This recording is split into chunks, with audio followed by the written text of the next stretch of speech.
All right, here we go. Y'all check it out. Got your game working the way it's supposed to. You don't care who's in the room. You can get any woman you want, man. So the workload is just fucking enormously stressful.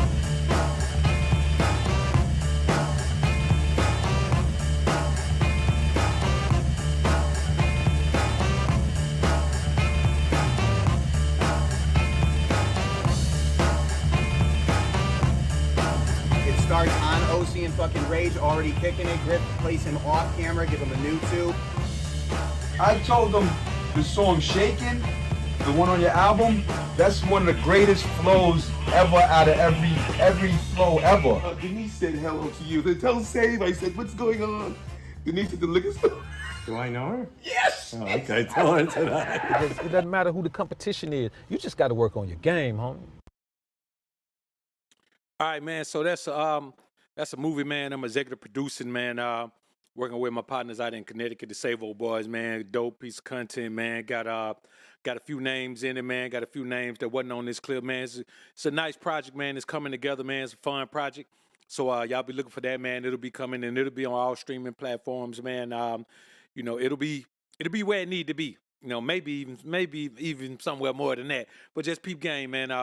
Just working on a couple of projects, man. So let's get into this thing, man. So look, today, man, we're going to talk about this myth that we seem to be having going on in this particular society where relationships and women and what they want and all of that even matters. It doesn't matter, man, because now we getting to the point where these women are not afraid to show that they are functioning in whole principles. And so now the only thing you can do as a man, if you want to deal with this situation, you got to stop being a lovey-dovey guy. You got to stop being, oh, I'm so in love, and I love you, baby, my pretty little baby. There's nothing you can do to keep me away from you. You got to fall away from that now because they don't want it. And the ones who do have it, they are divorcing the men. You know, the men they say they want, the men who have money, the high value men, the men with popularity, the men with fame, the men who are tall, the men who are NBA players, the men who are athletes, the men who are entertainers. They're leaving these men still and taking all of the money. But now they're not leaving them for hypergamy. Now her definition of hypergamy is to be with herself and be her own man. So let's take a dive into it, man. We're going to dive into it. Listen, you want to be a part of this live chat, man, you know what you got to do. You got to shoot over to the main panel, shoot over to the main channel page, Book of Out for running me. Go ahead, slide in there.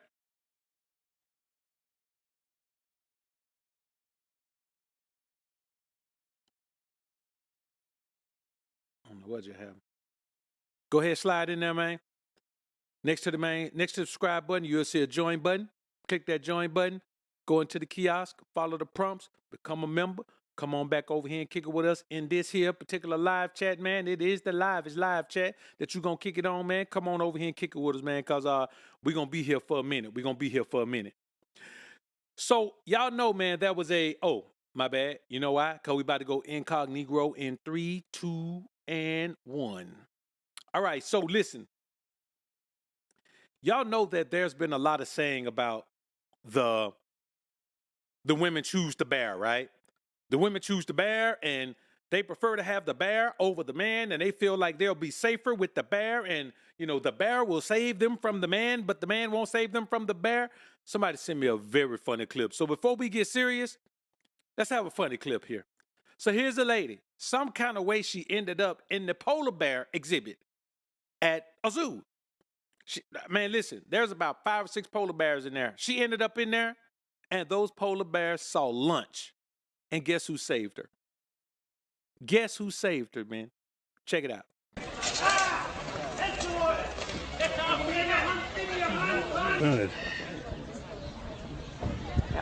Nimm seine Hose hin, nimm seine Hose. Hopp, das ist.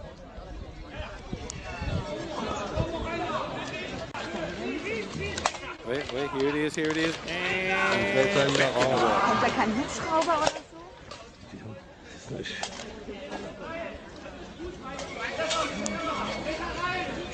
Look at that. Look at man. The bear got her right there. Who's saving her from the bear? Nein. Wait a minute. Wait a minute. Nimm seine Hose hin und nimm seine Hose. Wait a minute. Why Ablässe. is she trying to get out of the thing with the bears? What happened? Hold up, man. Hold up, brothers. Hold up. Did she try to get out of the thing with the bears? Like, why is she trying to get away from the bears? I thought they want to be with the bear. Now, something ain't right. Something ain't making sense to me. I thought the bear was where they wanted to be. I thought that they would just flee from the man to run to the bear. So much for that. See, I put this clip in here because it's funny for one, and for another thing.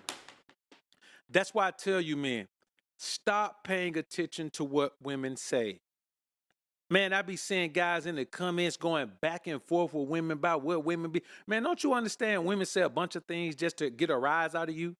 They say things, and listen, sometimes they don't even intentionally say the things just to get a rise out of you. They just don't think before they talk a lot of times.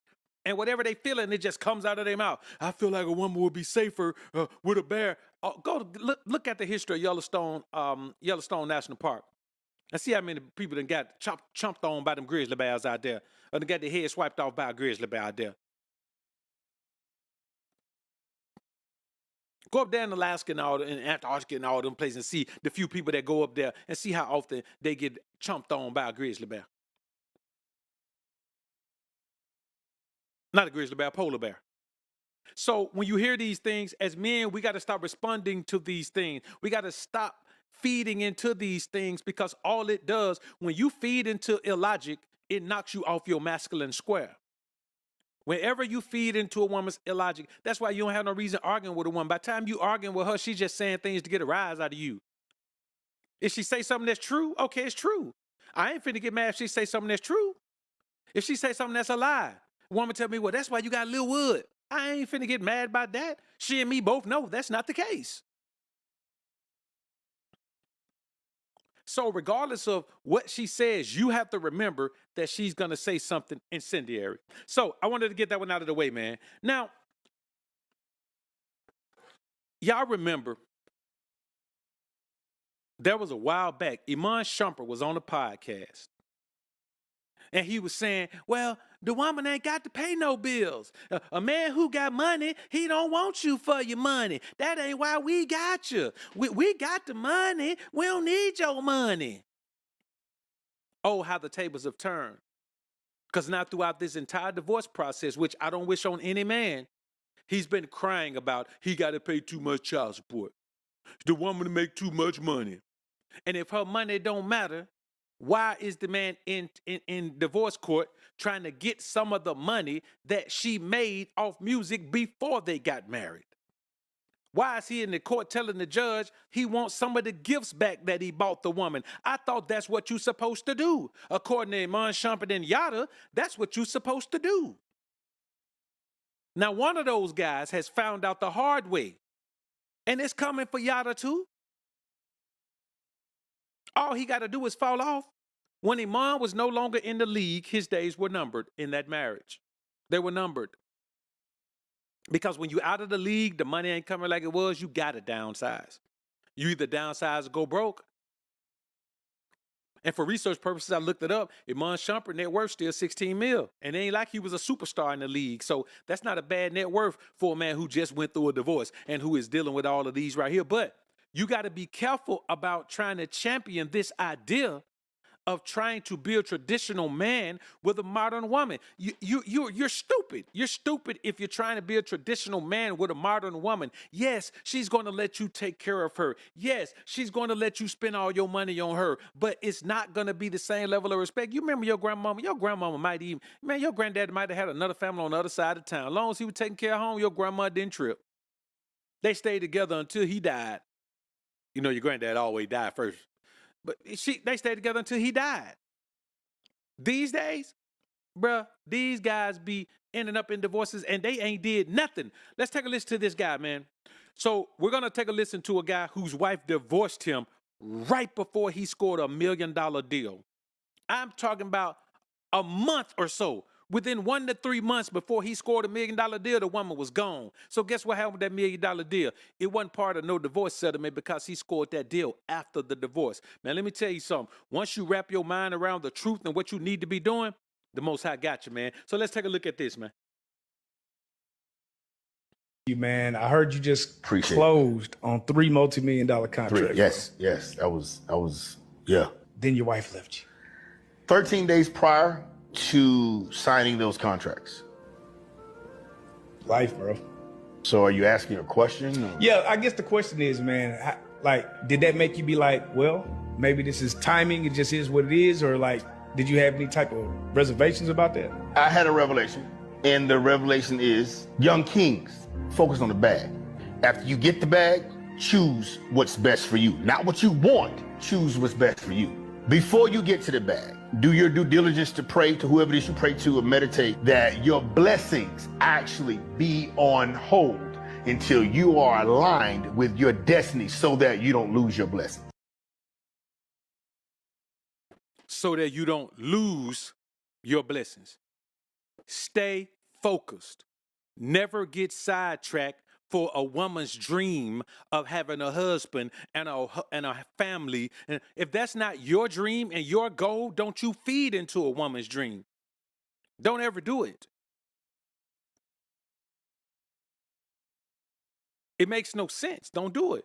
You focus on what you're focusing on. And I tell you, men, all the time, they be talking about, man, get to the bag, then get you a wife. Once you get to the bag, who you gonna get? You can't trust that the woman ain't with. Yes, a woman is going to look at you and you having money and you being situated and able to provide. That's going to be one of the things that attracts her to you. But how do you ever know that's not all it is?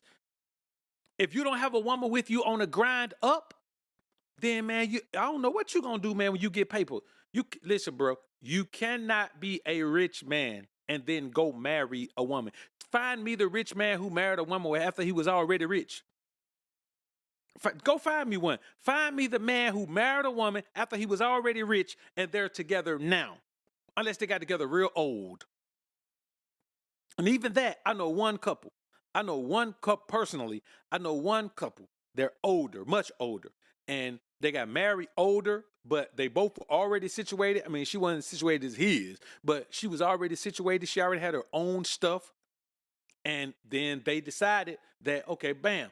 They had a bunch of things in common. They like to hang out and do the same thing together, so they got married old. And I think that's the best thing to do. You wait till you get older, man. Then man, because at that point, it don't really matter at that point. You know what I'm saying? You 70 years old, man. You get married, man. It don't matter at that point. You're like, okay, cool. At that point, you like, man, I got everything so protected. You ain't finna get nothing. You ain't finna get nothing. But what I want you to have. So now we're going to get into this clip where Corey Holcomb is going to take a deep dive into this whole marriage thing and how guys like Iman Shumpert and Sugar Shane Mosley, the boxer, end up getting caught up in these situations. Why you get caught up in these situations? Because you believe that there's going to be a resolution and a revolution to times past. You believe that your woman is going to be the traditional woman of old. She's not. She's a modern woman because the world is modern. You got to go way off into the bush to get a woman who's not like that. And she's just one trip to America away from getting caught up. She's one trip to the UK away from getting caught up. She's one exposure to the wrong information online to get caught up into the Americanization process, man. The majority of women you meet, bro, they are so Americanized, they'll never see anything another way. So let's get into this.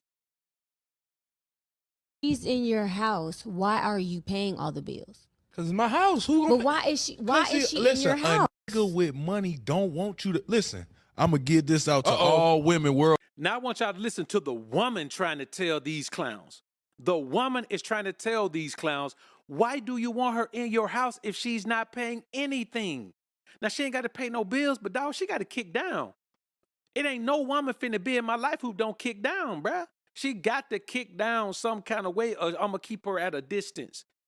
I don't care how she kick down. She got to figure out how to contribute some kind of way. She better have a skill that I can use that she going to dedicate to me 100%. But if she ain't kicking down, man, let me tell you something, bro. I ain't never living on simp principle, boy. I'm staying on the pimp principle. If she ain't kicking down, if she can't kick down, I ain't going to keep around.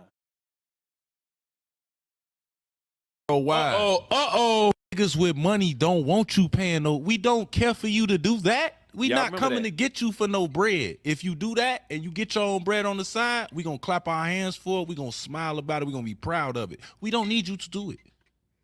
That's the advantage of picking us. We don't want you for that. We want honestly, we don't, bro. I ain't gonna lie. You the rich nigga on the goddamn. No, you know exactly what I'm saying to you, bro. Dude. You speak French now? we. I'm sure over here, like, I already know, like, this type of shit I say all the time. Jojo, this one. A few moments later.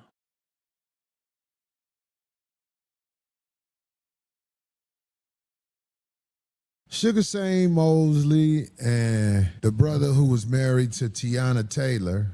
Shumpert, Amon Shumpert. Amon Shumpert. Shumpert, or what is it? Oh, they divorced? Yeah. They really took it up the ass in court, huh? He did, you saying? You know, his wife was managing his money, too. Sugar Shane Mosley. She was his manager. Wow. He took it up the Man, Sugar Shane Mosley, white. Now, I didn't know that. This is my first time hearing this. Sugar Shane Mosley's wife was the manager of his money. Man, let me tell y'all something. You never put a woman into your money. If you're married, if you're in a relationship with a woman, you control the money. If she already got her own money, okay, if she come in with her own money, I ain't saying go tell her, hey, put all your money, get all your money out your accounts and come over here. But when it come to household, man, listen, bro, if you are the man and you on top of your thing, don't you compromise your power and control. Look at how a woman feels empowered when she makes her own money. So she's letting you know she views having money as the power. So how you gonna have the money and then let the woman come in and run shit anyway? Nah, bruh, don't let her do that. You can't let her do that. You keep your money separate from hers. You don't let her just have access to your paper and all of that, bruh. Don't ever do that. Everybody I know who doing that, man, no matter how much money they make, their ass in bad shape. Everybody I know, and I don't never tell them then, man, because listen, they round me enough. They hear me talk enough. Everybody I know listen to my content. They listen to my content. They hear me talk when I'm around them. They know how I interact with women in my life. They know what I do. They know how I get down. So I'm not finna keep beating you across the head with the truth. If you don't want to live by the pimp principles, don't. Keep being a simp. But every man I know who has his money, who has his woman, knee deep in how his money come, how much of it come, where it go, she paying all the bills out of the money and doing all that, that boy ain't seeing his money the way he's supposed to. And one day, hopefully, they gonna snap out of it and see that wherever the money going, the bro got something to do with it. I don't play that game, man. The ass in court, both of those brothers, to the point where I'm saying to you, now listen, I'm going through a divorce, and I'm here to tell you it's the worst shit in the world as far as it go with your business being public record. Somebody saying this about you, saying that about you. Somebody, they want you down so bad they lie on you. I'm hurt from what I went through. Yeah. But I can honestly say, I don't think I would ever go through that again. I can't understand men in America who've been married twice or more. I just can't understand it. Yeah. Man, listen, I can't understand it either. I don't know. Listen, I know men who are on their third marriage. My old partner I was telling you about, man, he 80. He 80, been married to a wife about 15 years. And that's his first time being married. First time ever being married. And I'm going to be honest with you. And let me tell you something that those two people say that resonates with me. I asked them, because when I first met them, I talked to them. I asked them, do either of them have kids? Neither of them have kids. And she said I don't have kids, and she said, but she's been married before, but she said he hasn't even been married before. So the idea of having kids outside of marriage doesn't even resonate with other nationalities. But we got our women over here talking about, I'm okay with being a baby mama. I'm okay with being a single mom. Bro, let me tell you something. Any woman who is okay, who actively pursues the life of single motherhood is not well. She's not well. How, if you see how it go, why would you do it again? See, when you get to court, you find out you're powerless. When you get married in the United States of America, you in a three-way contract. It's you, your wife, and the government. I'm going deeper into this. I got a comedy skit. I'm talking about this stuff. But when you get married in America, it's a three-way contract. This ain't no shit where, oh, I worked hard and I got this. No. If you get married, you have entered a three-way contract between you, your wife, and the government, gentlemen. They don't teach you this in school. They want you to find out the hard way. The government has more power than you and your wife in this contract. They determine what happened with your kids. They determine what happened with your money. And they basically the big dick of the house. That's the government. So there needs to be classes, in my opinion, to educate people. I didn't say men. To educate people on exactly what they're getting into. Because at one time in this world, a marriage was between man, woman, and God. No. At one time. Right. No. Good point. A marriage is basically saying, I'm such a sucker for this person. I'm willing to allow them and their government to run my life. And if it go bad, that person and their government determines what happens to me. Are you ready for that with your hard-working ass? Man, listen, man, let me tell y'all something. Put a 1 in the chat right now, man, if you ever plan on getting legally married. Anybody, put a 1 in the chat if you ever plan on getting legally, if you legally married right now, or you plan on getting legally married, put a 1 in the chat right now.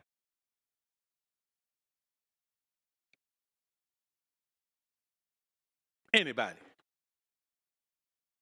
DJ Fred, salute, brother, salute. I appreciate you, brother, appreciate you. Supporting the channel, play ball. Salute to you, man. Alpha's up. It just doesn't make sense to do, man. And guys are still doing it.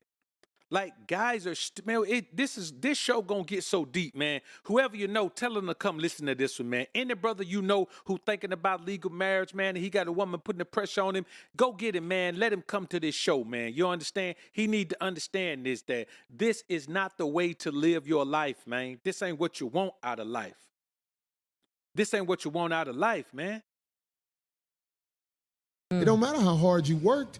If you allow this to happen to you, you're going to lose. Unless you hit rock bottom. If you ain't got no money. If you ain't got no money, don't worry about divorce. That's a fact. But if you are a person who finds ways to work and rise, you don't need a marriage license in the United States of America. I'm just giving you the game. I hope you listen to me.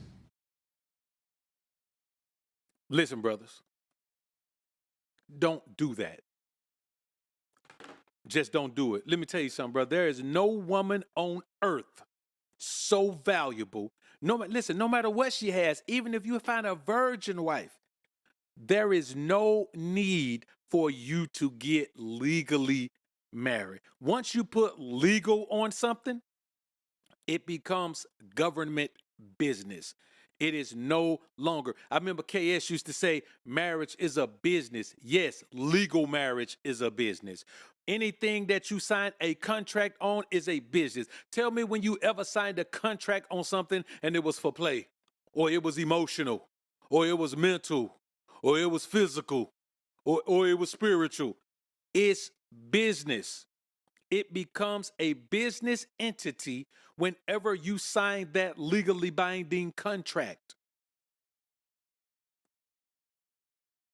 And so it doesn't make sense to take everything that you've ever earned in life, everything that you built in life, and say, okay, I'm going to enter into a business with this stranger that I don't know. Because I'm going to tell you something. 9 times out of 10, when guys get married, they ain't been with the woman no more than 2 to 5 years. Some fools be with her 6 months. But most times, a guy ain't been with a woman more than 2 to 5 years. Boy, 2 to 5 years is long enough for somebody. Boy, do you understand? Somebody could go a year. I've seen guys go a year and not even realize they was about to wife up a transgender. Done told them, hey, well, let's just wait till marriage to have sex, but we could do. I'll give you some oral. Man, dude, man, been sitting up, man, getting domed by a transgender for a whole year. You don't know who you're dealing with until you see how they're going to respond in different situations. Everybody's okay when you getting paper and you doing good. Any woman is okay with that. When she get to ride, fly, and travel and take trips, let me tell you something I ain't never had. Boy, and let me. Whenever I travel, if I want any particular woman to go with me, all I have to say is, hey, I'm here. Get you a ticket here and I'll pick you up from the airport. I have never heard no. Ever. I've never heard no. Out of 1,000 times, bro, I've never heard no. And I never will hear no. Why? Because everyone wants to be in a situation where someone can afford to do nice things, fun things, take trips, shop, live, fly places, drive, fly. Everybody wants that. Every woman on earth wants that. Now they've gotten to the point where they'll get it themselves because men are starting to get hip. The pimp principle ain't spreading as far as they need to, but they spreading slowly. You understand me? They spreading slowly. When I drop this, keep your gators on her neck, then it's gonna really spread. So what I want y'all to understand, man, is it doesn't make sense to put yourself in a situation that you can't control. Any interaction I have with a woman, I'm going to be in full control of it. I'm going to control it. I'm going to control when it ends. I'm going to control when it begins. Once it starts, I'm in full control of the process of it, the progress of it. I'm never going to be in a situation with a woman, man, where I can't just say, okay, like, we done, and then that's it. You think I'm going to let a woman come live with me? Man, let me tell you something. If I'm a man in that situation, I would rather I'd rather help a woman pay her stuff than let her come live with me. Now, I don't advise you to do either one of those. Since they be talking all this, I'm going to get my own money and I got my degrees and black women got all these degrees and we make all the money. Okay, so if you meet one who ain't got no degree and no money, man, she lazy. She wasting time. She's a time waster. And if you meet one who does have degrees to get the money, she's got some masculinity in her. So the options, there's no optimal woman to put in the marriage position, man. Ray Allen, salute to you, brother. Good to see you in the joint, man. Appreciate the firebomb blessing, Doc. You and Corey spin facts. Shout out Patrice O'Neal. Shout out Patrice O'Neal, man. All right, let's get back into this thing, man. All right, so now we're going to hear Goldie. And Afi had this guy on his channel, man. They did a couple of live streams together, but now he's on No Jumper, and he's going to tell you why I always say put yourself first. Prioritize yourself. You gotta come first. Like 19 Keys' dad said, if it's one piece of meat and it's me and my wife and my baby, I'm gonna eat that meat. I'm the one got to go out and get some more meat. So if I get them the meat, they gonna have one meal, but then we all gonna die because I ain't got no strength to go out and get no more meat. Very few men understand that principle, man. So let's get into this. Said that these chicks want you to provide, protect, and die. That's not fair. Why? Man, that's the great female kind. They call you a real man when everything you do is to serve and for them. And they call you sassy or not a real man when you're doing things for yourself. Society, TV has made men prideful in his own enslavement. They want you to get up, go to work all day, work 40 hours, come home, take care of the kids, take care of the wife, don't drink, don't smoke, don't cheat, cater to your woman, take care of your family, and then one day you wake up and then you die.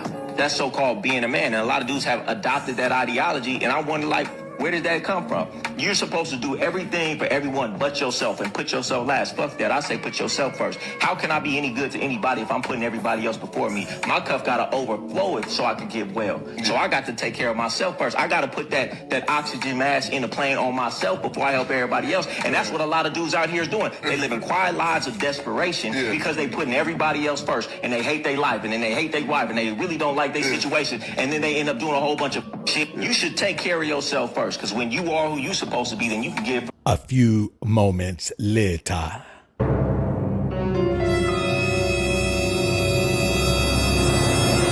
man gets into a relationship with a woman, he should provide her every need. Now, if I'm grinding, I don't need a woman. I should be focused on taking care of myself. And when I get to that level, now I can bring you into my world. Because you can't respect me if you're taking care of me.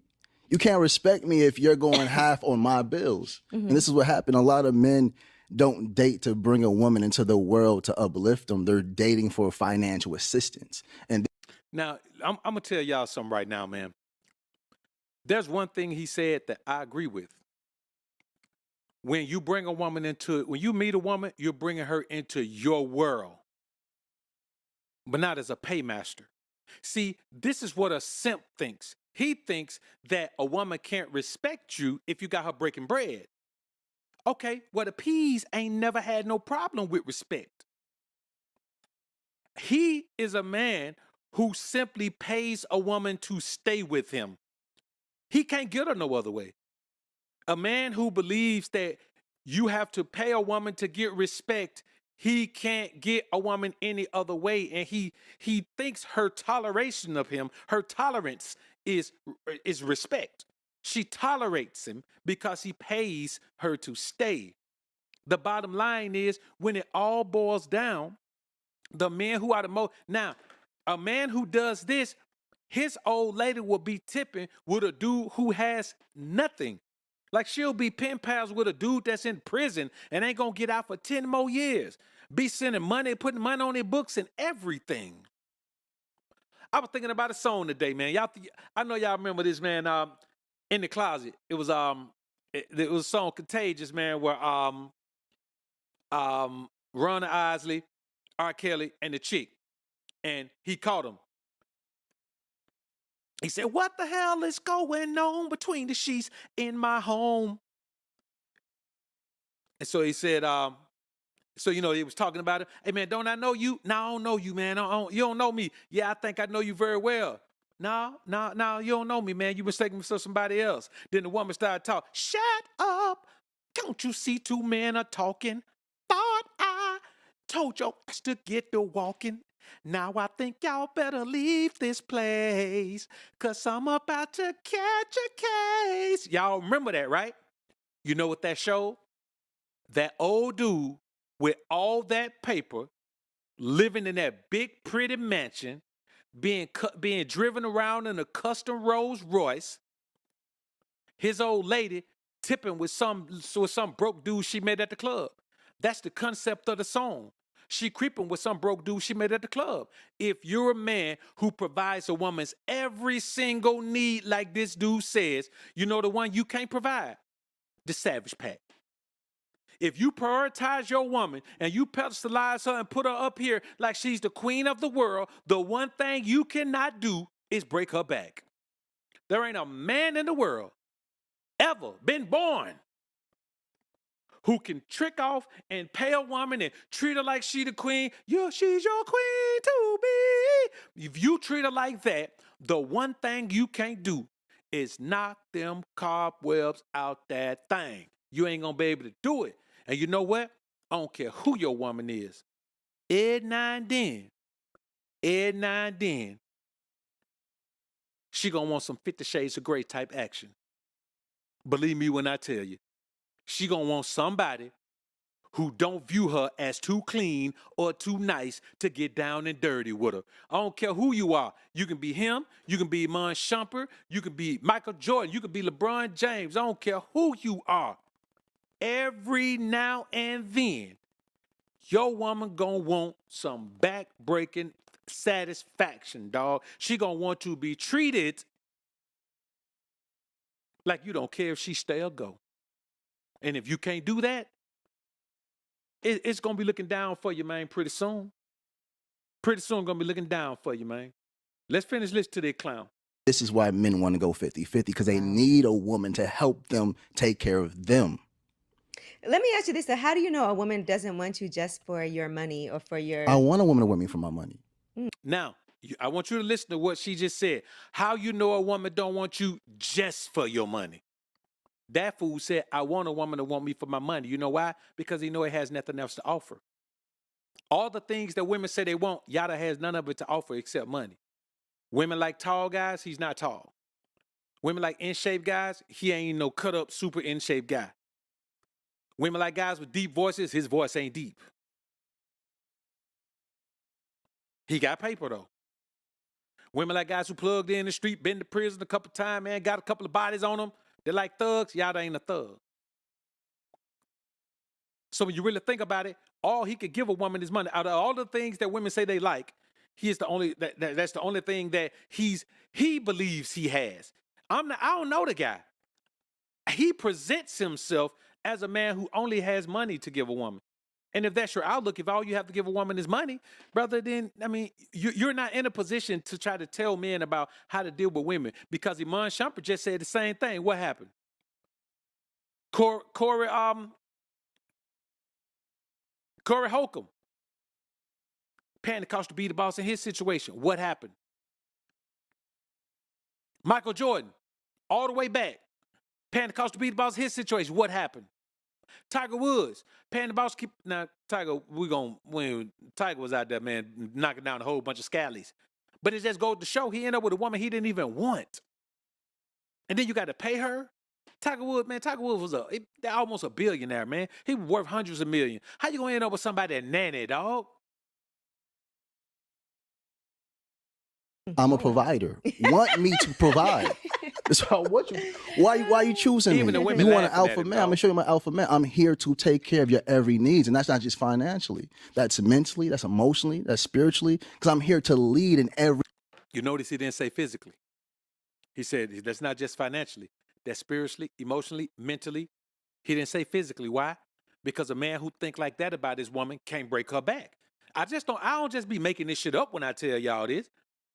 You heard the man name all the ways he take care of his woman. Not once did he say physically. He ain't had to say nothing about sex. He could have said physically.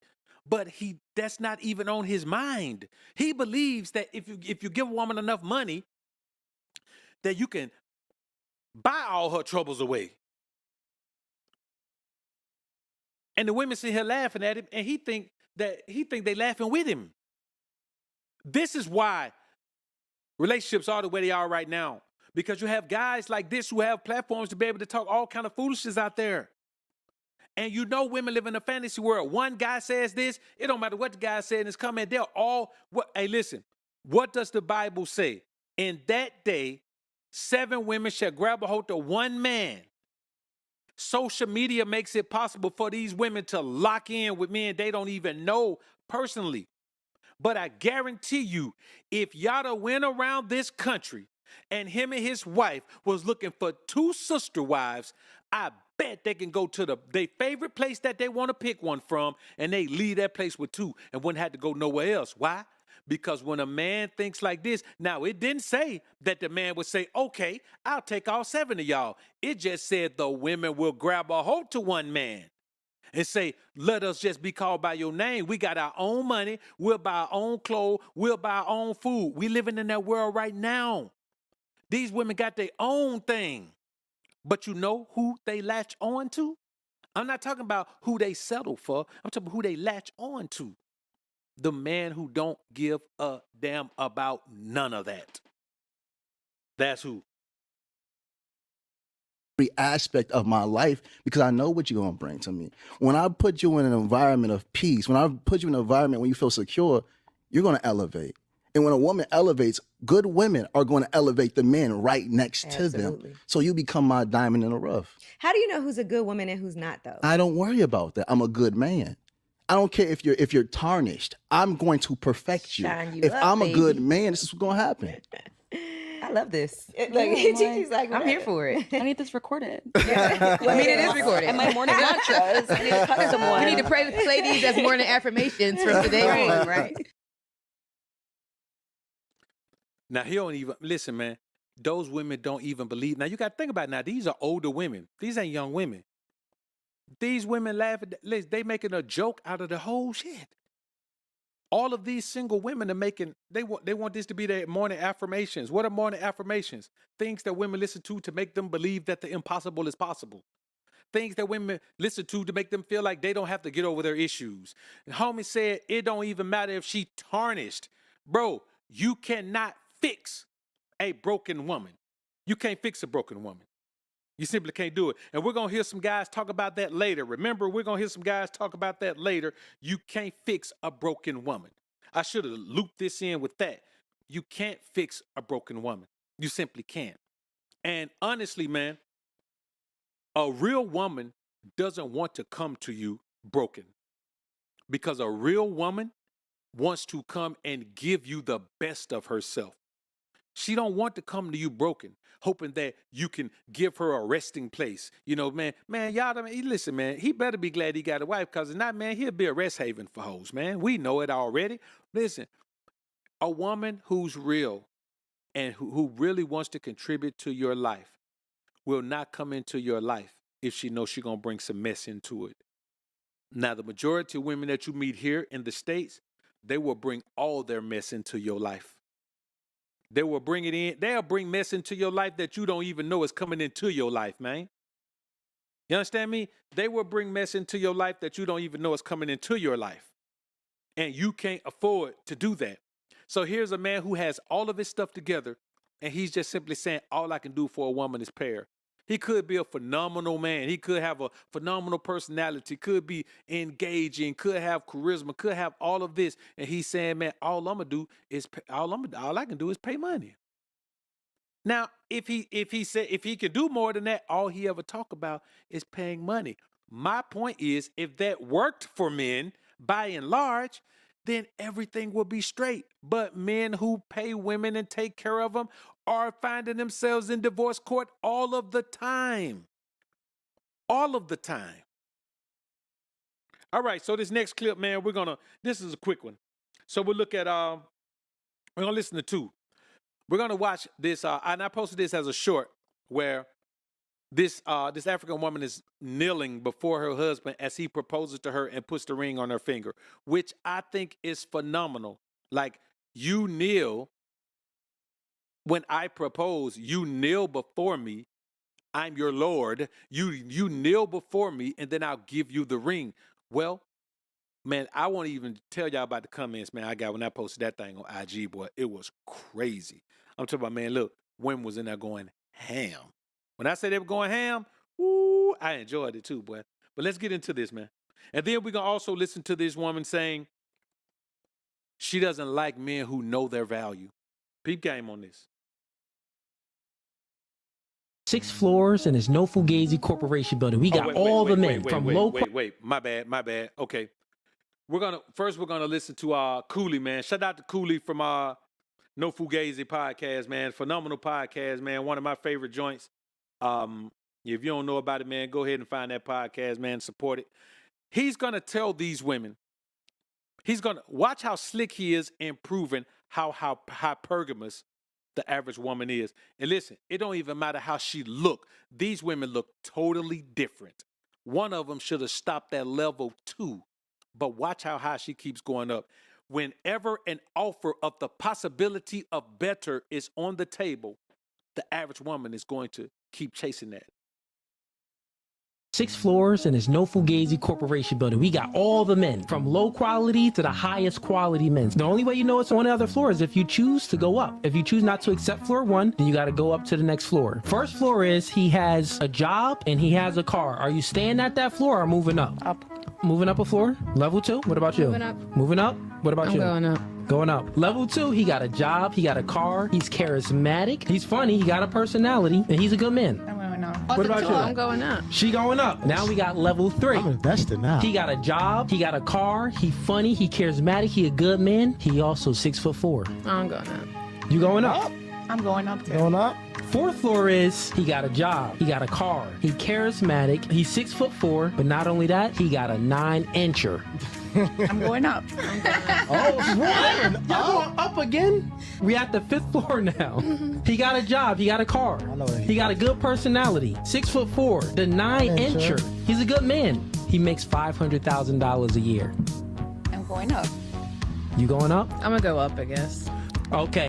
Now I want you to just look at her.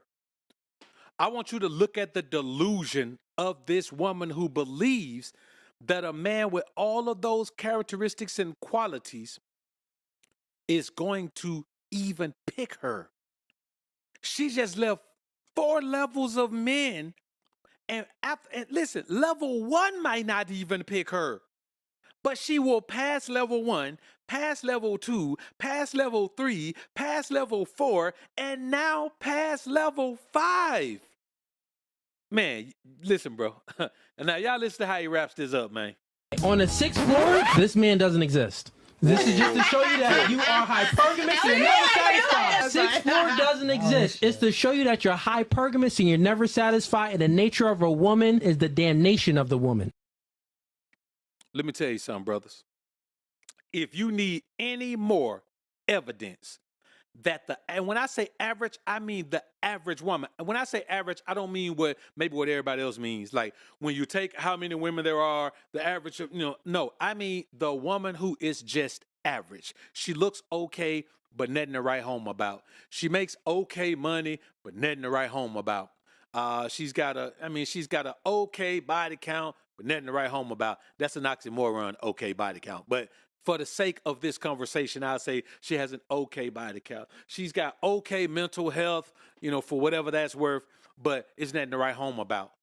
Those women still believe that they have access to top tier men. Big girl, a man who, listen, now I ain't gonna say a man won't smash her. I'm saying she putting men to the side because she thinks she could go up and get a better man to be his woman, to be her man. She can't. Even a man on level 1 might not be her man. But she believes she has those options. Now look around you. Look around you. And look at all the women that you see who are average, who believe they have access to an upper echelon man, who believe they should have access to an upper echelon man. I want y'all to think about that. How much sense does it make? See, what you got to understand is this, man.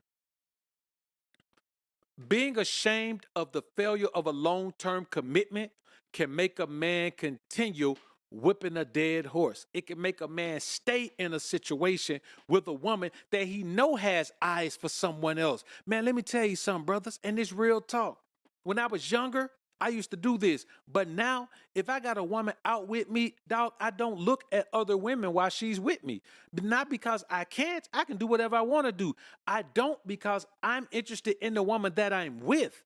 Like I hadn't seen her in a while. She's here with me. We have fun when we're together. I'm all about her.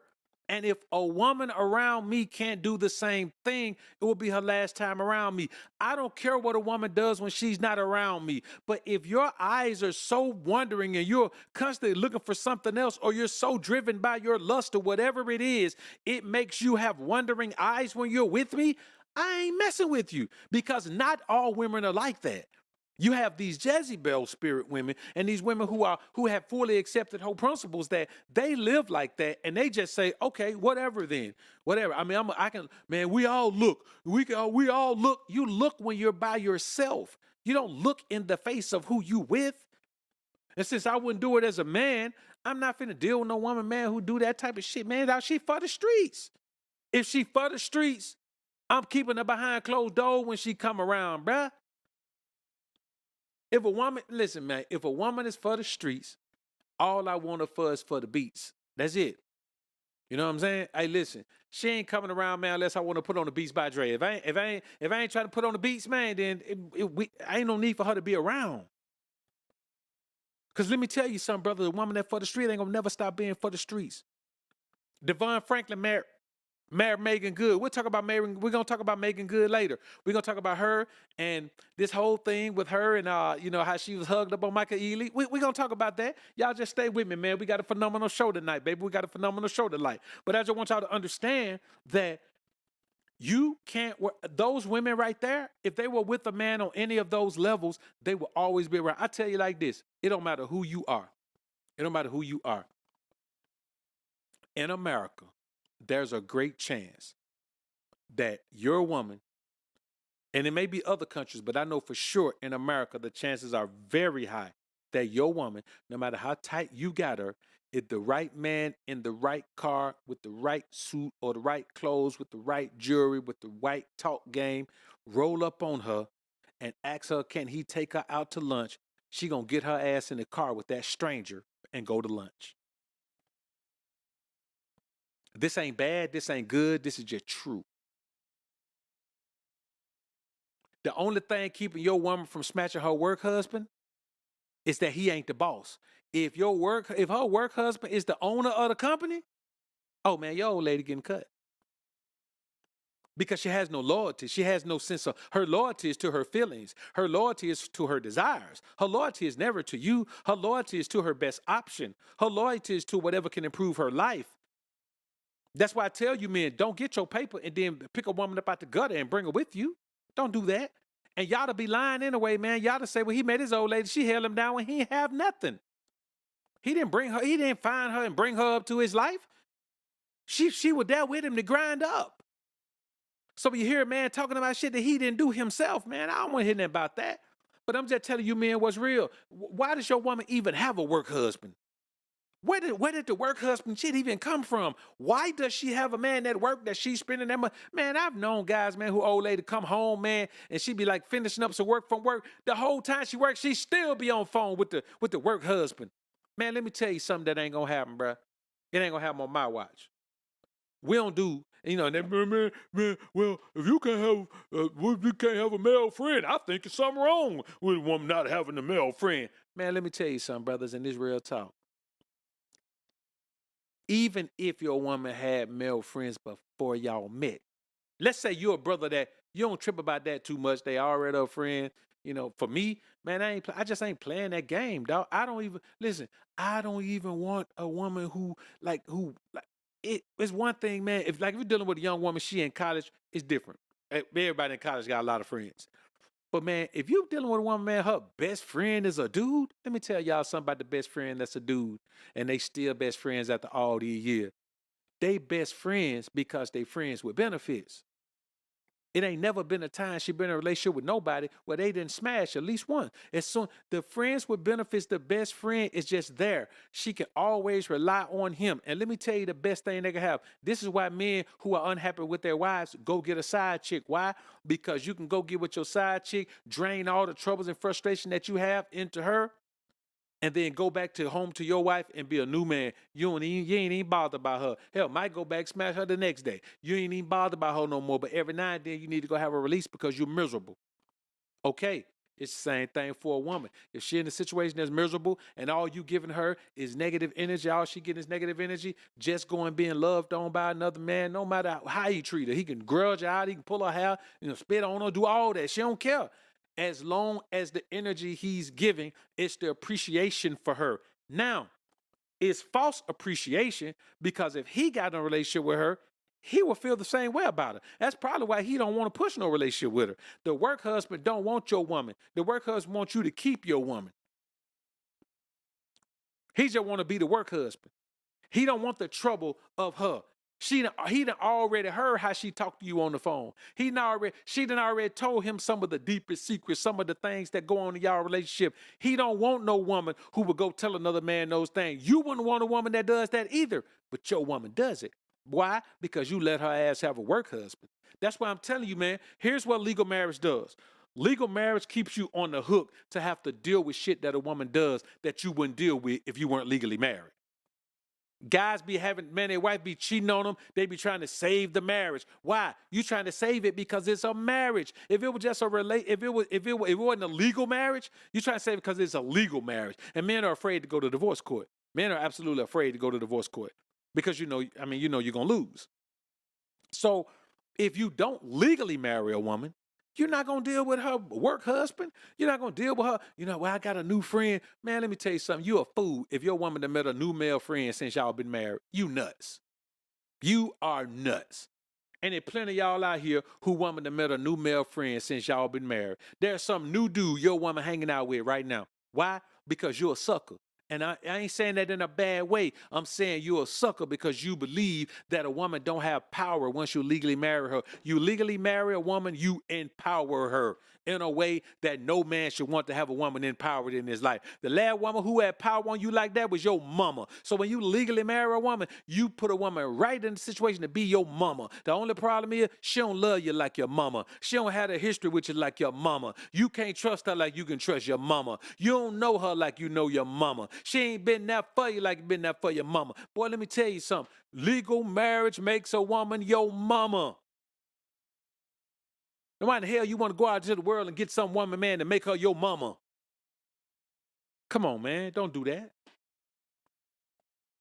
Don't do that. All right, so now we're going to look at the kneel down, and we're going to listen to the woman talking about she don't want no value. She hates men who know their value.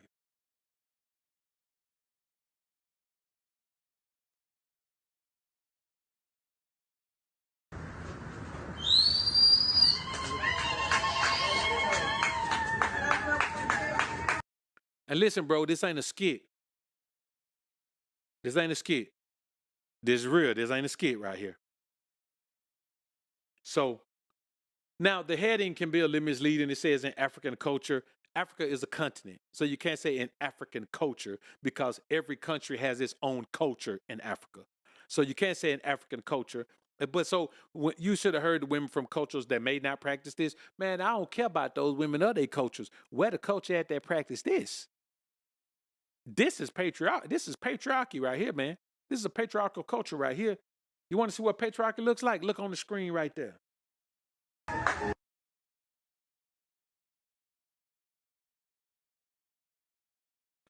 Now, let's listen to this woman talk about how. That's why I don't like men who like know their worth. Like, I hate y'all. I hate men who know their worth. They be like, I don't got to deal with girls. I know my worth. I got my worth. 4 men was just like dinner and. But now y'all want to be like having real deep conversations and y'all want to be like asking out what you do. Oh, I do. Trying to cut this off like, no, I don't got time for the drama or you toxic. I hate when they say to me, you toxic. So what's up? What you doing tomorrow? Who teaching you all that shit? For real, who teaching you all that shit? Teaching us what? Y'all worth. Listen, bro. It's not even about knowing your worth. It's not about knowing your worth. It's just about not putting a woman above you. It's just about putting yourself first. You ain't got to know your worth. I don't care nothing about my worth.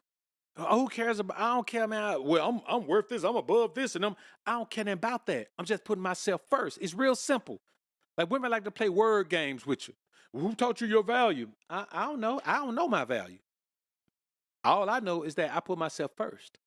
That's all you got to do, bro. I ain't telling you to treat women bad. I ain't telling you to be no low down dude with women. I ain't telling you to lie to them. I ain't telling you to cheat on them. Matter of fact, I'm telling you to keep it a buck with them. I'm telling you to keep it real with them. I'm telling you to tell them what's going on. I'm telling you if you don't want her, then tell her you don't want her. If you do want her, tell her you do. If you want her in this capacity but not that one, then tell her that. I ain't telling you to do that. I'm telling you to tell a woman, baby, just me and you, don't cheat on your wife. If you take a legal wife, don't cheat on your wife. Unless if y'all don't have an understanding that there's gonna be other wives, and you really can't do that with a legal wife, because she can always flip the script on you about that. You can't get that in writing as in a legal marriage. It goes against the marriage vows. So if you're in a situation where you're not legally married, then you can discuss that with a man. You have that. Oh, no man should have a side chick. If you got a side chick, then you got a woman, man, that ain't worthy of nothing but being hidden off to the side. If you're going to have, God never said you could have a wife and a side chick. He said you can have multiple wives. They got to be wives. You know what wives are? Women who all live in the same space and work together to work to the progress to support the progress of your progress, the process of your progress, so you can build for the family and continue to build. That's what they do. They have your children. They nurse your children together. They raise your children together. They take care of your home together. They take care of you together. And that's what that means. It don't mean nothing else. But I say this. Don't worry about your worth. If you put yourself first, your worth is just putting yourself first. Just do that. Prioritize yourself. Don't put nobody before you, man. I don't put nobody before me. I'm talking about don't put your wife before you, don't put your kids before you, don't put nobody before you. Now you know the limits on that. You know if you don't let nobody, you gotta, you gotta defend your family. You gotta protect your family. You gotta do that now. You know what I'm saying? Like you gotta do that. Most times that's instinctive. Like, you know what I'm saying? You gonna dive into protection mode. You're gonna fly into protection mode. There's a guy when in the attempted assassination on Trump, there was a guy who he got hit. No, he got killed. And he jumped in front of his daughter. He jumped to protect his daughter, and the bullet hit him. Hey man, he went out noble. If you're gonna go out, you go out noble. You don't go out over somebody stepping on your shoe or because you out there trying to, you out there battling with the ops. You don't go out for that. You go out in your duty as a protector and provider, if that's what you got to do. But also show yourself that same kind of vigilance. Have that same vigilance when it comes to protecting yourself. Keep yourself out of situations that are going to turn bad. Keep yourself out of situations that you know are negative. Keep yourself out of situations that you know are volatile and toxic. That's how you protect yourself. You protect your loved ones by being reactive most times. You protect yourself by being proactive. There's a little bit of proactivism to or proactivity to protecting your family, but most of the time protecting them has a lot to do with being reactive. Protect yourself by being proactive. Do all of the things you need to do to put yourself in the best situation to win, and legal marriage is not one of those things, man. All right, man. So listen, I really don't ever touch this show, but let's touch on we're gonna touch the Pop the Balloon show, man. And here's a woman who's telling a man how he's not used to a dominant woman. Now let's hear what his response is. Black Suit, welcome to the family, man. King Abraham, welcome back to the joint, man. Salute to you, man. Welcome back to the family, brother. I appreciate you, man. All right, let's get into this thing, man. This show is crazy, man. It's like, oh, I'm alpha male, like, whatever. Like, you're not used to a dominant woman. I feel like you are, like, Oh, wow. What you gonna say about my tooth, bro? Why would I want to dominate? Now I want y'all to think about, look at her response. Well, look at her response. What you gonna say about you, bro? Man, listen, she's not a dominant. A dominant woman just means she's non-feminine. There is no such thing as a dominant woman. She's only dominant when she's around other women. See, let me tell you something. When a non-feminine woman is around feminine women, she seems dominant. They defer to her because truly feminine women defer to non-femininity. They defer to masculinity. And it doesn't have to be top level man masculinity. Whatever is the most masculine energy in the room, feminine women defer to it. That's why a feminine woman will be with a masculine, lesbian partner, because she believes that she understands that's more masculine than her. She's feminine. So let's listen to this, man. You are, like, Oh, wow. What you gonna say about my tooth, bro? Why would I want a dominant woman when Next. I'm the dominant one? Go ahead. There can't be, Can I ask you a question? Go ahead. What's Do up? you think you're the prize? I know I'm the prize. You're the prize to the men you don't want. Okay. Oh, wow. When you get a man that you actually want, please believe me, we're the prize. Okay. Hey, man, listen. Hey, man, listen. There was something super slick about the way he said that, man. That was something super slick, man. Listen.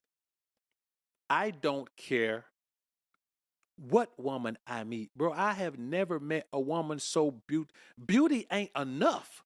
The most beautiful woman on the planet. And, man, listen. The most beautiful woman on the planet can run up to me and say, BOA, I've been looking for you my whole life. I do anything you want me to do. I buy my own clothes. I have my own food. Just let me be called by your name. Let me be Miss BOA. I said, well, shit, baby, let's talk about it. There's nothing about her beauty that's going to make me jump and say, oh, man, I got me a super bad chick. Because you know what? Once you realize that even the super bad chicks are just women. They're just women. They have bad days where they don't look as good as they look on their other days. They just have few of them, and they don't look as bad on their bad days. But man, bro, she's still just a woman. It don't matter what she looks like, she's still a woman. That's all. A beautiful woman, a thick woman, a fine woman, or a paid woman, a smart woman, but she's still a woman. And the bottom line is, as long as I'm a man, when she's in my presence, I'm superior to her. I didn't make that up. God made it that way. That's just what it is. Now, I don't take advantage of that. I don't abuse my authority in situations with women. I don't do that. I do look at a woman as the weaker vessel. So it don't matter how strong she is, she's still the weaker vessel, but it's going to be a turnoff if she doesn't have femininity. It's not even about a woman being dominant. It's about that means she has a lack of femininity. Look how the woman responded. Look, bro. And let me tell you something. Those women who are non-feminine, they have flaws in their physicality as punishment from God that makes them not be as attractive as a feminine woman. There's something to that. When you dedicate yourself to being a non-feminine woman, there are some things that are going to happen to you. When you dedicate yourself to being a non-masculine man, there are some physical things that are going to happen to you that make you look less masculine than the average masculine man. There are some things that are going to happen to a woman that make her look less feminine. That it might be a deeper voice. She might start growing hair on her face. Her chest might get flatter. You know, her butt might droop. Something might happen. Something's going to happen. That's just what it is, man. You can't live that life. All right, man. So look. All right, so let's get into this one right here, man. So now what we're going to hear is, somebody just sent me this. I just added it to the show at the last minute. Here's a couple. And what we're going to see is that a lot of women that you meet, now this was a dominant woman right here. Now we're about to see another dominant woman. But we're going to see her in the type of situation that a dominant woman should be in. All dominant women should be in this type of relationship. At the time I was working 2 jobs and she would see me come home. I would, divvy up, my money. I was a waitress at one of my jobs. And we would talk all the time and I would tell her how I was unhappy. I still didn't quite know what it was that I wanted to do. And she actually took the time and she was like, you know what, since you don't know what it is that you want to do, how about you quit your job? I'll take care of you. You take the time to figure out what it is that you want to do, or, take the time to just even explore whether you want to do something or not. And I was like, really? Like, no one's ever said that to me. And it's not in this, it wasn't in the sense of like, oh, I'm gonna take care of you. I'm gonna be, it wasn't like that. I never said that before. But it was just like you can tell from the tone or in the conversation that we were having that she genuinely cared about what it was what my dreams are, really wanted me to follow that, really wanted me to find the passion that fueled me so that I can fulfill my dreams. And it was just like, wow, no one's ever done that for me. And I knew that I was like, wow, that's a, okay, hit me right there. Now, I want you to think about what she just said. She just said, all that time they were together before that, she never thought she was the one until she offered financial security. So even in the lesbian relationship, it's the money thing that lures a woman in. Now, I want y'all to think about something. Now, you see the other woman with the dreads, the Brittany Renner lookalike? That woman is a dominant woman. But you know what she ain't looking for? She ain't looking to be in a relationship with a man. She ain't on the Pop the Balloon show in front of a man with a damn balloon. That ain't her type of hype. She embraces that. So every dominant woman should embrace the fact that deep down inside, she prefers to be in a relationship with another woman. Every dominant woman. Maybe she doesn't have the intestinal fortitude. Maybe she hadn't fully come to grips with that yet. But if you meet a dominant woman, she prefers to be in a relationship with a woman. If a woman wants you to be more feminine, if she wants you to be more emotionally available, if she wants you to be more emotionally attached, if she wants you to be more sensitive, if she wants you to be less masculine, if a woman ever says you're overdoing it with the masculinity, or you don't have to be so hard all the time, or she wants to be in a relationship with another woman. A woman who says you don't have to be so hard all the time, she wants to be with a dominant lesbian. The woman who wants to be with a sensitive man, who's soft and who's not hard like a regular man, who's not tough and masculine and raw and rugged, that woman wants to be with a woman, with a feminine woman. The world doesn't, a feminine man or masculine woman don't serve the world any purpose, except for being with someone who wants to be with them in a relationship. Because in that relationship, the one thing those two women can never do, they can never have a kid together. They can do what the Brat and Big Booty Judy did, but they still didn't have a kid together. So it doesn't matter. That's somebody's kid. That's a baby daddy somewhere. So I guess what I want y'all to understand, man, is that never allow a woman to tell you anything about what you don't be ashamed if you don't want a dominant woman. Don't be ashamed if you want femininity. Don't be ashamed if you want a woman to give you shut up and is an obedience. You understand me? Shut up and is an obedience is a must for me, man. Listen, a woman can't be nothing but a smash out if she can't give me shut up as an obedience. And that's no problem for me, because what y'all got to understand, the majority of women, especially women who get married, a lot of these women who get married really don't want nothing but a smash up, bash up. But here come the man putting the cash up, and so she'll settle for that. And you say she don't settle. Anybody who's in a situation they really don't want to be in, they settle for that situation. I'm not saying she settled for the man. I'm saying she settled for the situation. You understand me? And, man, you got to understand, bro, it just don't work. It don't work, man. So, all right, man. So this next clip, man, is going to be, here's a woman who's going to respond to that and let women know that men are not intimidated by women. We just don't like masculine women.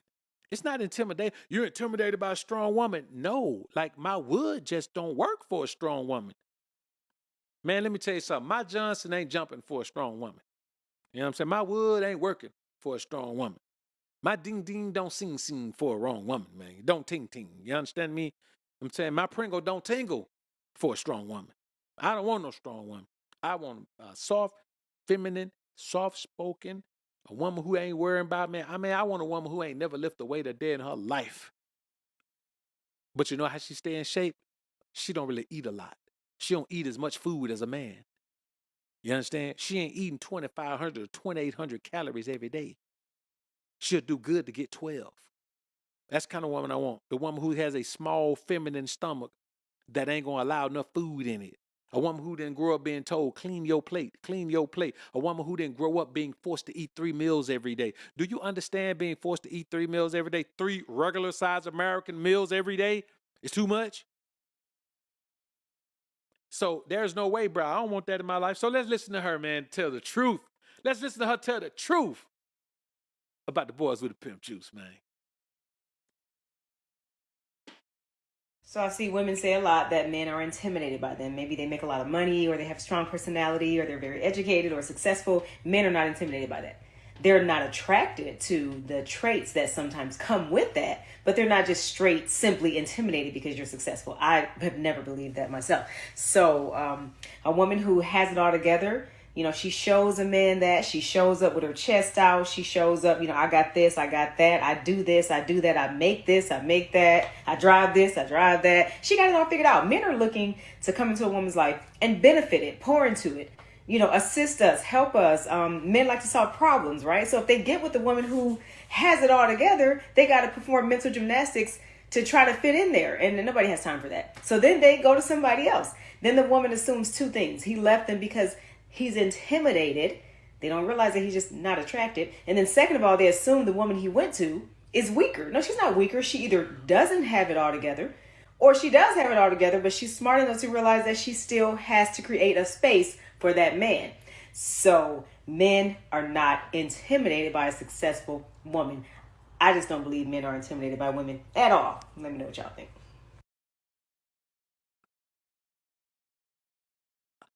I like giving the MD for it. She's a smart woman. I like that. So here's the thing, brother. Here's what I want y'all to understand. As men, we must remember one thing.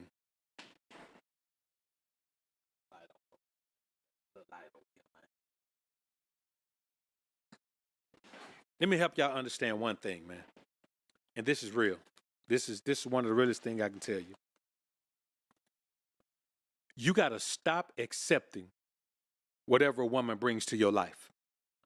As a man, you got to stop accepting whatever a woman brings to your life. Whatever she brings, you men just accept it. Whatever. Man, let me tell you something, brothers. These women with all these degrees and all that, man. Now, don't get me wrong. If a woman is aroused by you, man, you have a pretty good time being intimate with her. But unless you're a hood chick that made good, man, listen, you are never gonna count a chick who been going to school her whole life and getting all them degrees as some of the best intimacy you ever had. She ain't gonna never listen, man. She ain't gonna never be the best nutty buddy you ever had, bro. Ever. Unless you just ain't had much. If she the only one, maybe. But man, if she just ain't gonna never be the one. She ain't gonna be that. Why? Because she don't know how to let herself go as a woman. She gotta stay in fight mode. She gotta stay in hustle mode all the time. A woman who gotta stay in hustle mode all the time, brother, she ain't really much you can do with that. Ain't really much you can do with that. So you gotta learn to say no to misery and yes to logic. Misery is trying to make something work with a woman, man, who ain't even built for it. Like if you're trying to make legal marriage work, you're trying to make legal marriage work with a woman who ain't even built for it. If she Americanized, she was born and raised in America, bro, she ain't built for legal marriage. Legal marriage is listen, as a contract, it benefited men tremendously during times of patriarchy. Now, what women say is, well, y'all had all the time for it to benefit y'all, and now we should have some time for it to benefit us. Oh, hell no, that's not how life goes. We don't do things that benefit us and then keep doing it when it stops benefiting us so the other side can benefit. That's not what we do. It's crazy to think that we should even consider that we should say, okay, well, I know that, that did me good for, 100 years. Now that it's going to do me bad, it's only fair that I say, okay, now it's your turn to do good while I do bad. And they're lying because women didn't do bad in divorce then. You didn't have nothing. Your best bet was to be married if you wanted to have a future, if you wanted to have resources, if you wanted to live a good life. But never during those times where marriage was benefiting men, was a man ever able to go to court and divorce a woman and take her for half that she had. The few cases that there were didn't take place because a divorce was something that men did. So that was never a time during those times back in the day when a woman couldn't work, couldn't really make no money. Well, a man was able to divorce her, and men didn't divorce their women back then. They just kept them forever. And then the man died and the woman was left with everything. That's just how it happened.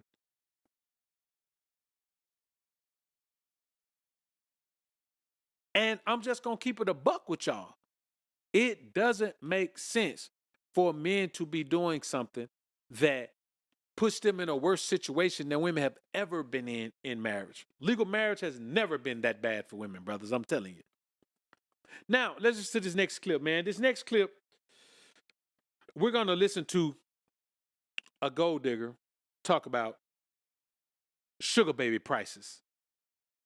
I want y'all to think, this is sugar baby prices. This is what a woman feels like you should give her for her to deal with you. And some women feel like you should give them this even if y'all ain't being intimate, brothers. I want y'all to look at this. This woman is going viral for sharing a list of things women need for maintenance. Wax, $60. Nails and toes, $75 to $130. Hair, $80 to $400.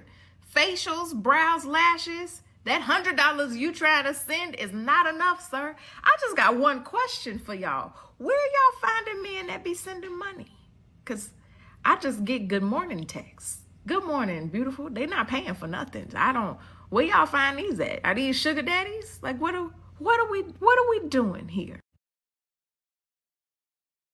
Man, let me tell y'all something, brothers. The moment you give a woman money, whether it's unrequested by her or not, if she requested, you're still giving her money. If she doesn't request it, and you're giving her money. At that moment, it becomes a transactional relationship. She's asking you for money because she believes she gives you something that you should pay for. Now, if you're only paying for time, then it's like it's like you having phone sex or something like that. You ain't really doing that. You just like to give. You know, you just a free contributor to a woman's life. But if you being intimate with a woman and she believes that gives her the right to get money from you, you're in a non-legal transactional situation. It's an agreed upon system that's similar to marriage. She is doing things for you that a wife would only do for her husband, and in return, you're doing something for her that a husband don't do for his wife. Provision. Now you think about that. That's really what it is. If you're being intimate with a woman and she's able to get money out of you because of that, then it's a transactional relationship. That's the textbook definition of a transactional relationship. Now, if you're okay with that transactional relationship, I'm not telling you, ha, ha, ha, look at you, Mr. Transactional Relationship. No, that's not what I'm telling you. What I'm saying is, as a man, you have to understand the type of relationship you have with the woman. And you may say, we ain't in a relationship. Any interaction you have with another human being is a relationship. If it's a constant interaction over a period of time, it counts as a relationship. So you got to understand the parameters of the relationship you have with a woman. If it's a financial relationship, a transactional relationship, then as a man, you better know that. You better understand that. And you better keep your mind wrapped around that. Because if you start a relationship as a transactional relationship, it's going to always be a transactional relationship. You can't give a woman $500 a month and then say, okay, I want us to be together and be serious. And then you stop giving her the $500. It don't matter if she move in your crib with you and you pay all the bills, or if you get a new crib and y'all move in it and you pay all the bills. She still want them $500 a month stipend you were giving her. She still want that. So when you see a woman put all of the things it costs for her to maintain herself, man, let me tell you something. One thing I ain't doing. I take trips.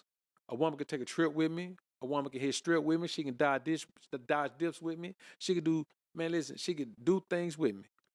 But one thing I'm not taking care of, I'm not taking care of no woman beautification. If you can't even keep yourself beautiful, what's the use in having you? If you're a beautiful woman and you can't take care of your own beautification process, I'm not finna have you and keep you beautiful. You were keeping yourself beautiful before you met me. Man, let me tell you something. A woman would be getting her hair done once a month and be fine with that. And meet a man and believe she's supposed to get her hair done every week now because she done met a man. You understand me? I'm talking about would feel the need to get her hair done every week just because she done met a man now. And you know what? The sucker gonna do it. Why? Because he wants the woman to know he can be that man that he thinks women want. Man, we live in a different world. A woman don't want one man who got paper. She want to deal with a few men who got paper and not be tied down to either one of them. This is what she believes. And so for me, myself, bro, I always said, man, when I get to the point where I get so old that the only way I can get a woman, man, is with paper, I'm done. I'm done with the game, dog. I'm just going to ride off into the sunset. Because I'm not finna pay no broad to be with me, bro. At no point. I'm not finna pay no woman to be with me. You know, I'm not going to have a transactional relationship with a woman, bro. I'm just not going to do it. And when it gets to the point where I have to do that, man, I'm done. You know what I'm saying? I done had enough fun with women, man. I done been around enough beautiful women and I got laid enough and shit, got paid enough and got laid enough from them, got paid enough from them. I'm good, bro. I ain't worrying about it. So when I get to the point like that, man, I'm gonna ride off into the game like an old P. You know what I'm saying? When an old P get old, man, he now the difference is the P's on the track, you know, I mean, they was relying on that. So when they blew down, man, and they blew out of women, dog, that was it for them. You know, they were living off whatever they had stacked up, and maybe they, you know, maybe they had a business or something that was going, or dry cleaners or something, man, or, you know, maybe they had something going on. But other than that, or maybe they, you know, maybe they're doing a little hustling on the side too, and they was able to stack that paper. But when it's done, man. And that's a principle I live by. At the moment I got to start becoming a trick, man, I'm done. When I got to start becoming a trick, man, I retired my stick. My stick retired, man.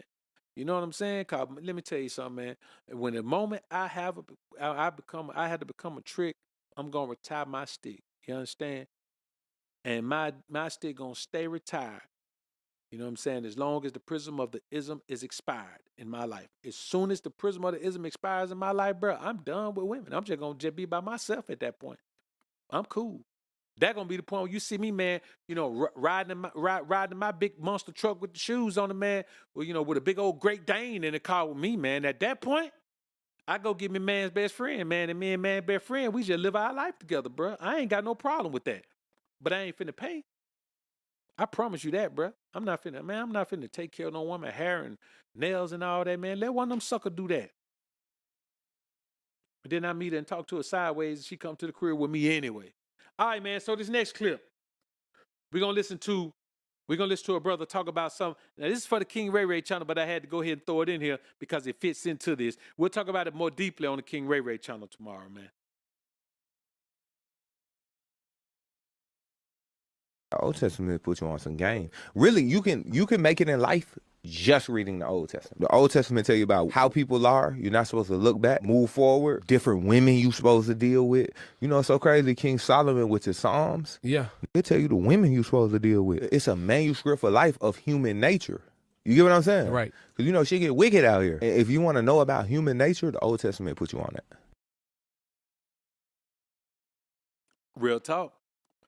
Old Testament put you up on human nature, man. They tell you everything you need to know, who you should be with, who you shouldn't be with, who you should be looking at, who you shouldn't be looking at, who is okay, what is okay to eat, what it ain't okay to eat, what it's gonna do to your body, what kind of woman you need to stay away from, man, how you know her when you see her, what the energy is of it, who you supposed to respect, wisdom, understanding, knowledge, man. Listen, it tell you everything you need.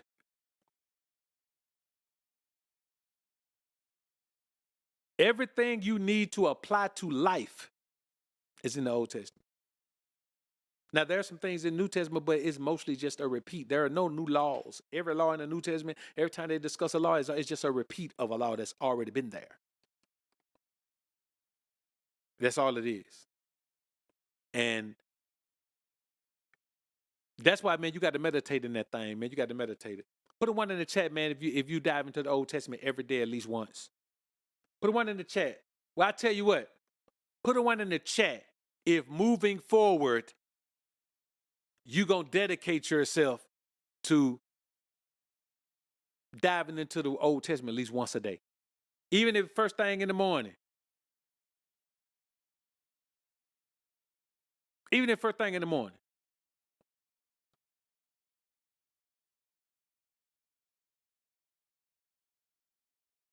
I'm a free-spirited woman. Hold up. I just started the thing once supposed to start it. Yeah, hold up. Make sure I ain't go too far there. I wasn't even supposed to start it then, man. So y'all let me know, man. Let me know. Because we could do this, man. We could do whatever we need to do and put ourselves in the position we need to be in. And the way to do that, you got to dive into the Old Testament, man. You got to dive into it. You got to dive into it, baby. That's what the word is. Everything we need to know, everything we need to show, everything we need to flow is in there, man. Is in there. So that brother right there was spitting that real, man. So listen, on this next clip, we're going to listen to one more Pop the Balloon episode where this jobless single mom, watch how confident she is. I just don't get it, bro. It's social media wiring. I'm telling you. It's social media wiring, man. Like when women saw that I can put a picture up of myself that looks better than I ever looked, and people will comment on it and believe it man, they started to go and get surgeries. That's when the BBLs popped off like that. Because, you know, they used to be able to use filters. They used to use filters to make their butt a little bigger. Now, man, when BBLs popped off, that's why everybody got a BBL, because everybody believe it. Like, let me just go fix it. I can just fix it. Like, we live in a magic world right now where you could just fix it. And that's what they go do. So let's check this one out, man. What just happened, man? I'm a free-spirited woman, so having to check in with somebody like they are my parent is something that I don't subscribe to. So that's why I pop my balloon. What do you mean check in like they're your parent? The way that you were discussing how somebody needs to constantly, when we're out and about, to text or call and check in, that's something that I don't subscribe to. So that's why I pop my balloon. Okay. What do you do? I'm a TikTok creator manager. TikTok creator manager? For what company? Or is it for yourself? It's for TikTok. For TikTok? Social media. Okay, social media? Social media agent, yes. Okay, how many kids you have? I have 2. How many baby daddies? 2. 2? Okay. So you didn't think after the first one that you wanted to marry the next one? No. No? Okay. Okay. I was just asking because for real men. Yo, look how many pop their balloon, man. Listen, bro. So on this whole show, listen, on this whole show, he asked her a question about, did she not think that, okay, so I won't be a single mom of 2, maybe I want to marry the next man, so I'm going to be more meticulous about who I choose to have a kid with next time, so I'm going to make sure that I don't do this unless I'm married. That's pretty much what he was asking. He asked her the question. She said no. The women popped their balloon like he had done something wrong, brother. All the women in there popped their balloons like he had done something wrong. They just started popping them. Because you know why? Not a woman on that panel thought about that. Man, women don't think about that. They will just have a kid. Now, there are some women who will. But they're the career women, and they do it just because, not because they're so wise. They do it because they know that a child will slow down their money chase. And so even if they have been pregnant, they made sure there wasn't no delivery. You understand me? You know what that means? Even if they were pregnant, they made sure there wasn't no delivery. And if there was a delivery, they made sure that it was going to somebody else. So I'm just telling you what's real. Like, they don't sit around and play games, bruh. Like, this is a prime example of the fact that, look how offended they got by the fact he said, you didn't think about not being a single mom of 2? They got mad, bruh. They got mad. So when he asked that, man, he was like, pop. We got to watch them pop these balloons again, man. I'm going to put this up as a regular piece of content so I can put a slow version of them popping them balloons, man. We got to do that. When we're out and about, to text or call and check in, that's something that I don't subscribe to. So that's why I pop my balloon. Okay. What do you do? I'm a TikTok creator manager. TikTok creator manager? For what company? Or is it for yourself? It's for TikTok. For TikTok? Social media. Okay, social media? Social media agent, yes. Okay, how many kids you have? I have 2. How many baby daddies? 2. 2? Okay. So you didn't think after the first one that you wanted to marry the next one? No. No?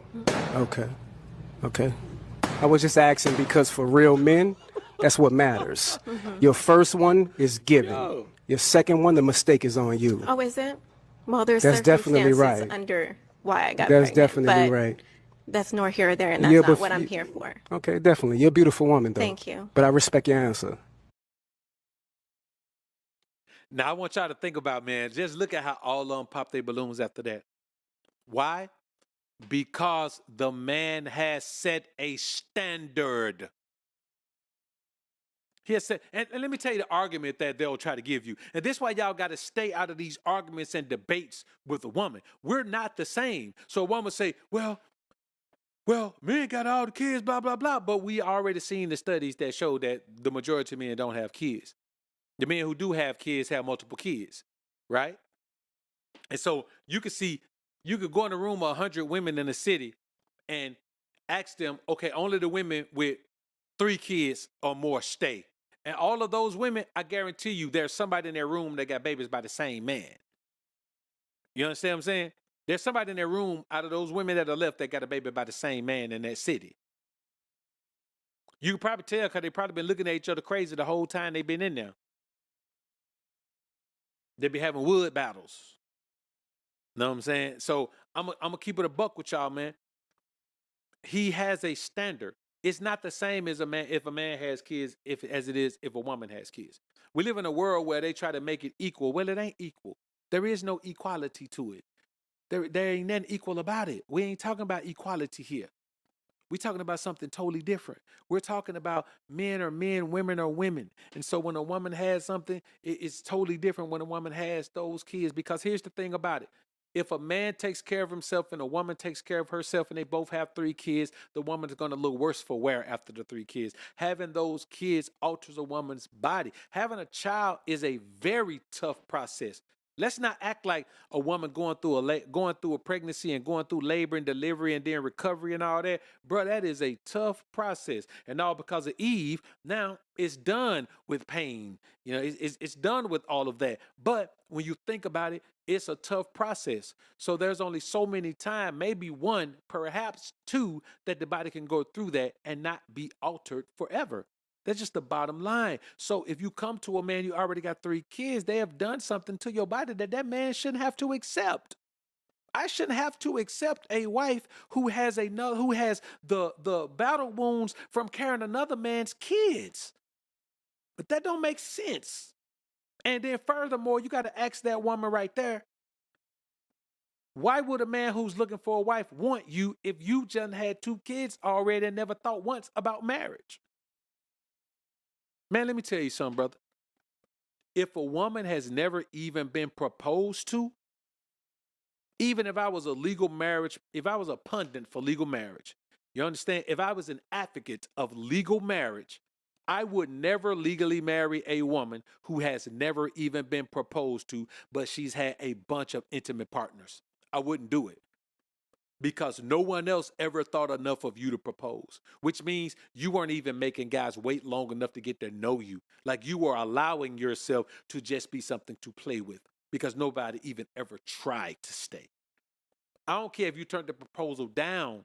If you have never been proposed to, and you can say, man, a woman might lie about it. No, you don't ask her that question because let me tell you something. You open a conversation with a woman, you let her, I'm about to drop some pimp game on y'all, man. Y'all listen to this. Y'all listen to this, man. If you want to know everything there is to know about a woman, you don't ask her a lot of questions when you meet her. You say subtle things to make her talk. All you have to do is say something simple like, I know we having fun sitting here, gazing into each other's eyes like, it's like 2 fools in love and we just met, but, we got time to do all that right now. I want to know about you. I don't know if you ever had a man that was interested in you and just want to know about you. I want to know about you. I want to know who you are. I want to know, what makes you tick, what you like, what you don't like, tell me what it is. You can tell me whatever you want to tell me. If you tell me about your past relationships, I'm not going to judge you. I don't want to know you. I want to leave here and have more to it than me just wanting to, see what that thing hit like. Hey, listen, I don't really eat Hot Pockets, but I've been thinking about your Hot Pocket the whole time. I've been sitting here. Now you could talk to a woman like this if she shows you attraction confirmation. If you done a cold approach to, you probably don't want to do this. It probably ain't gonna work the same. But when a woman show you attraction confirmation, she wants you, then you can just, man, listen, just a few conversations on the phone, man. Maybe y'all meet up one day before this night and y'all have maybe like, coffee or y'all walk in the park. Hey, man, maybe y'all do a run or a hike or something. Maybe y'all do something like that, man. Something that y'all can enjoy together and talk at the same time. Man, that's your time, man, to show up, put the vice grips on her brain right there. So by the time y'all back together again for a night out together where y'all possibly got all night to spend together, man, that's the plan. But then you have already put it on her brain. Like, okay, she already thinking you may be the one. So at that point, man, you can get her to open up, man, and really just tell you everything about herself. And so if that woman don't ever mention that she been proposed to, because, the question, have you ever been married, going to come up. And you can slide it in then. You ever been married? I mean, so, you ever How about you had in the close ones, in the close calls where you almost jumped the broom, and then you realize, I better not do this. Make it humorous for her. Man, she'll tell you everything about her life, and you'll find out. And if a woman don't mention she ever been proposed to, bruh, man, I'm not finna deal with no woman. If she been with one man or she's a virgin. If she been with if she a virgin or she been with one man, then I can understand. Okay, that first one you might just got talked out of it. Who knows? I mean, if you're a virgin, then it don't matter anyway. But other than that, bro, you got to understand. Ask yourself, why are you gonna be the one that give a woman something that she never had before? Why are you gonna be the one that put a woman in a position she never been in before? It's different if she hasn't been with all these men, but if she been with men her whole life, why ain't nobody married her yet? Why you gonna marry a woman ain't nobody else never married before? You mean tell me you gonna legally marry a woman who ain't got no experience as a wife? Come on, bruh. See, here's the thing. A woman has to have experience as a wife. You just have to be in a position to be a husband. That makes sense? You don't have to have experience being a husband. You can just be in the position and do the right thing. A woman can't just be in the position. It takes a certain energy to be a wife. It takes a certain dedication to be a wife. And it takes type of dedication that a woman can't just turn that on when she's been spending her whole life doing something else. So, all right, let's get into this next one, man. All right, this next one. Let's see.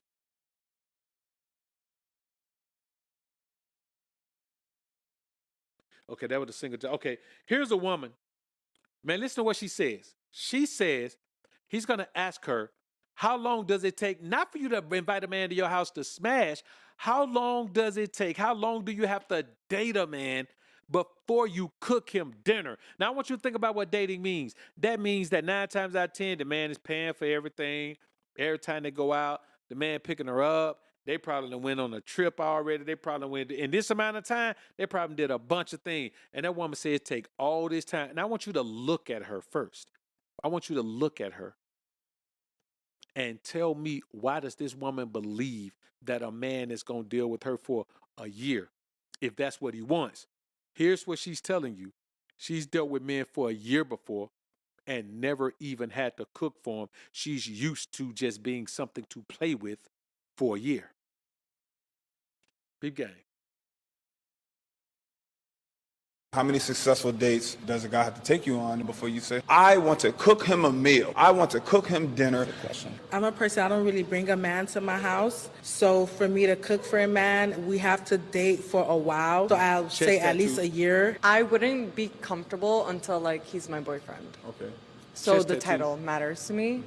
To cook a meal. But for me to do things for him where it's out of love or because I like the guy, I would say after 3 or 4 dates, you should know. You have to pop one right now. The choice is yours. To pop one balloon. Okay.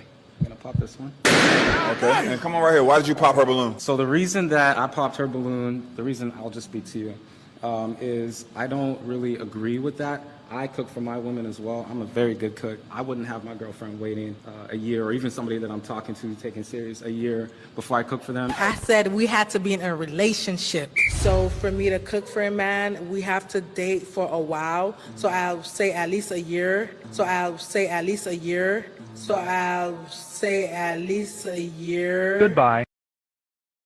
Now, I want y'all to look at something. Watch how she looked at this other chick when she said,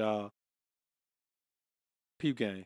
Watch how she looked at him, man, when she was talking. It's out of love or because I like the guy. I would say after 3 or 4 dates, you should know. You have to pop one right now. Hold on. Let's go back, man. We got to watch her, the way she looks. Does a guy have to take you on before you say, I want to cook him a meal. I want to cook him dinner? I'm a person, I don't really bring a man to my house. So for me to cook for a man, we have to date for a while. So I'll say at least a year. I wouldn't be comfortable until he's my boyfriend. Okay. So the title matters to me. To cook a meal. Hold up. Look at the look on her face, bro.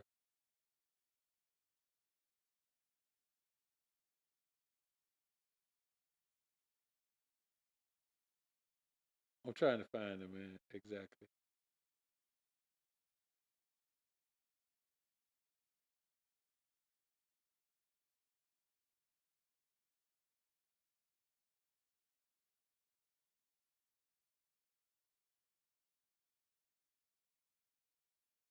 I can't find it, bro. Hold up, man. I'm trying to find this look she had on her face when she was looking at me. To cook a meal. There it is. Man, look at that look. Look at the look how she has on that woman. I want y'all to just look at that look. Look how she cutting her eyes at that woman. Boy, that is a look of vitriol right there, man. All the woman said is, hey, once we have a title, I'm good. Like, once you claim me and we out in public and we out holding hands doing all that, we good. The other woman, she couldn't even think that far. She couldn't even think that far. She will let somebody just be something to play with and her something to play with for a year, bruh. For a year. Or she got a man at home and she and I'm looking for a side dude mode. Or she got some things that she ain't being honest about. Or see, there's a lot of layers to this. But the reason I played this is because I want y'all to understand one thing. But for me to do things for him where it's like out of love or like because I like the guy, I would say after like 3 or 4 dates, you should know. You have to pop one right now. The choice is yours. To pop one balloon. Okay. I'm gonna pop this one. Okay. And come on right here. Why did you pop her balloon? So the reason that I popped her balloon, the reason I'll just speak to you, is I don't really agree with that. I cook for my women as well. I'm a very good cook. I wouldn't have my girlfriend waiting a year, or even somebody that I'm talking to taking serious a year before I cook for them. I said we had to be in a relationship. So for me to cook for a man, we have to date for a while. So I'll say at least a year. So I'll say at least a year. So I'll say at least a year. Goodbye. Now, I'm going to tell you something what it could have been. Just listen to her lack of mastery of the English vernacular. Maybe she thought dating and a relationship are the same thing. Perhaps. Because I just can't see how she would sit and just say, that's not what I said. I guess I can. Because one will say something then say something else the next minute in a moment. So you got to think about, look at the energy of those two women. One of those women tried to act like she was the prize. Like she was the one, like she was the catch. Like the delusion that it takes for a woman to believe that a man is going to wait for her to cook for him after a year of dating. Like a man is going to date for her, which means that man probably ain't even came to her crib yet. But here's the problem. There's a bunch of tricks out here listening to guys like Yada who would just send a woman money just because she wanted. You know how many guys send a woman money every time she asks? And they ain't even, man, listen, man, they ain't even seen what flavor the Hot Pocket is yet. They ain't even had a chance to look at the box and see what flavor the Hot Pocket is yet. They don't know if it's pizza. They don't know if it's broccoli and cheese. They don't know if it's a Hot Pocket or a Lean Pocket. They still don't know. And they send a woman money every time she asks. Why? Because they're told that makes you a man. They're told that as a man, it is your job to provide for any woman you're being intimate with. Well, here's the thing. They're liars. They're liars. A woman has to be holding herself in high regard in order to be considered for a position like that. They're just not open to every woman who want to be in a position of wife. That is a very significant position in a man's life. We don't play that game.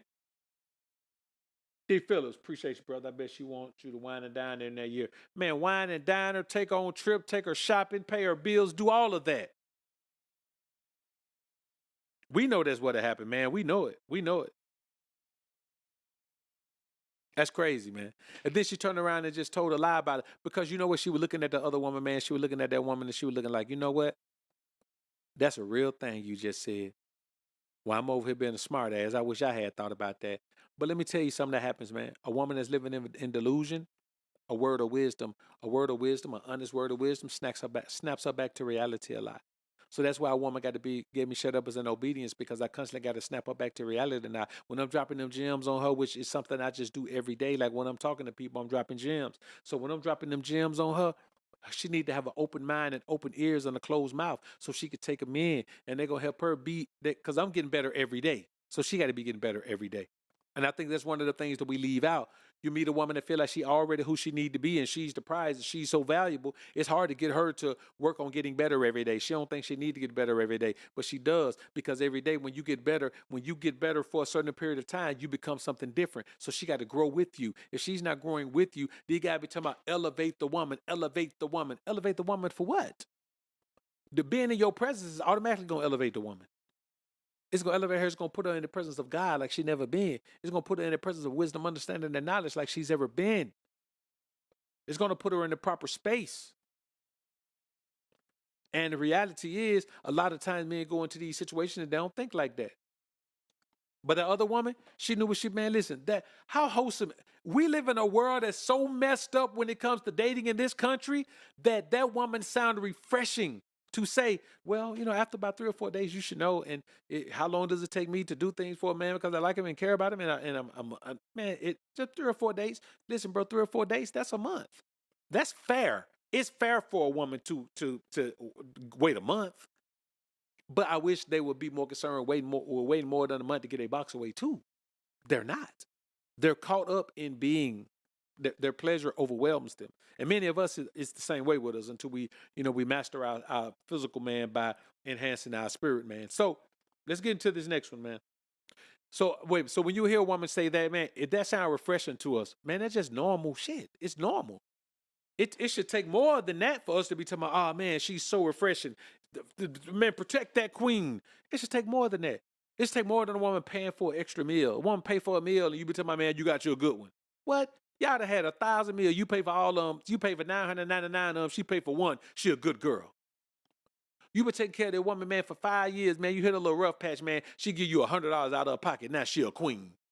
She a what? That's all it take. Is this your queen? That's all it take for y'all. You got to have a high standard, man, of a woman showing her dedication. All right, man. So this next clip, we're gonna listen to. This one we're gonna talk about. We're gonna listen to 2. Matter of fact, let's go ahead and listen to we'll listen to all 3 of them.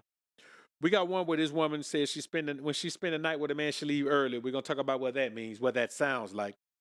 Then we're gonna listen to 2 that I heard Chizazed talk about, man. Y'all don't know who Chizazed is, man. Y'all go ahead and subscribe to his channel, man. That's dope content creator right there, man. Where a woman complains about moving her own stuff. She's moving, she's single, she got to move her own stuff.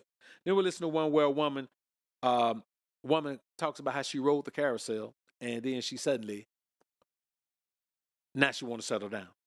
And she says she believes that's okay because everybody rode the carousel. Let's get into it. If I spend a night at a dude's house, I'm literally out the house before the sun come up. Before you open your eyes, I'm gone. I'm not even locking your door. But when they spend the night at your house, why they be there till 2, 3, 4, 5, 6 o'clock? Like, you don't have nothing to do. Go get some money.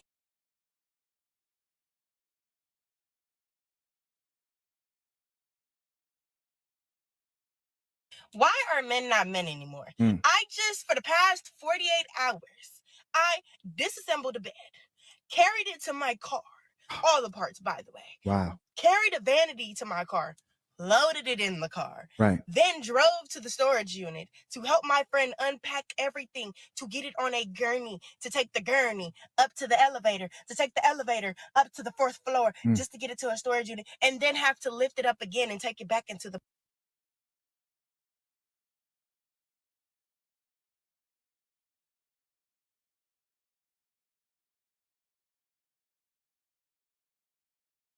Okay, y'all, tell me if I'm the only one. I turned 30 this year. I know, 30. I turned 30 in December, and I think I am ready to, like, get married. Get married, start a family, buy a house, travel with somebody that I am in love with. The only thing is, I feel like that is such, like, a memory now. I feel like in 2024, marriage is never the goal. Kids are not the goal. The family unit is not the goal anymore. I feel like everybody is just hooking up and then that's just it. Not all of us, but you definitely were. To that because like I participated in hookup culture myself in my early 20s, like a lot. So, but Listen, brothers. Here's what I want y'all to understand. Now, first of all, again, shout out to Chizazed. When a woman says, when I spend the night with a guy, I'm gone the next morning. Why you be trying to stay all day? There's a woman, because he should be going to focus on the money because that's what I'm doing. Here's a woman who is speaking about the same type of woman I was speaking about earlier. The dominant woman, the non-feminine woman. You know what I'm saying? She wants to go and get to the money. And what is she saying? Whenever she spend out at a man's house, she didn't say my man. She didn't say nothing. She said whenever I spend the night at a man's house, which means that doesn't have that's unlimited. That could be any number of men that she's spending the night at their house. It could be whatever. And the bottom line is that's why you have to know that if a woman has certain behaviors in her life, man, you got to know what you're dealing with. You know, a woman that you would want to have in your life, man, she ain't out in no club partying and doing none of that. Why? Because she don't smoke or drink. You know what I'm saying? If you want a woman in your life, bro, you never want a woman that smokes or drinks. Even if you smoke and drink, you don't want a woman that smokes or drink. Men and women are not the same. She don't have to be doing what we're not the same. The expectations don't have to be the same. You know what I mean? They really don't have to be the same. And I say this to y'all, man. When you hear a woman say that she got to move her own stuff, well, one of the things is you got a pink wig on. Ain't many men finna say nothing to you with that on. But here's the thing. You're supposed to have a man.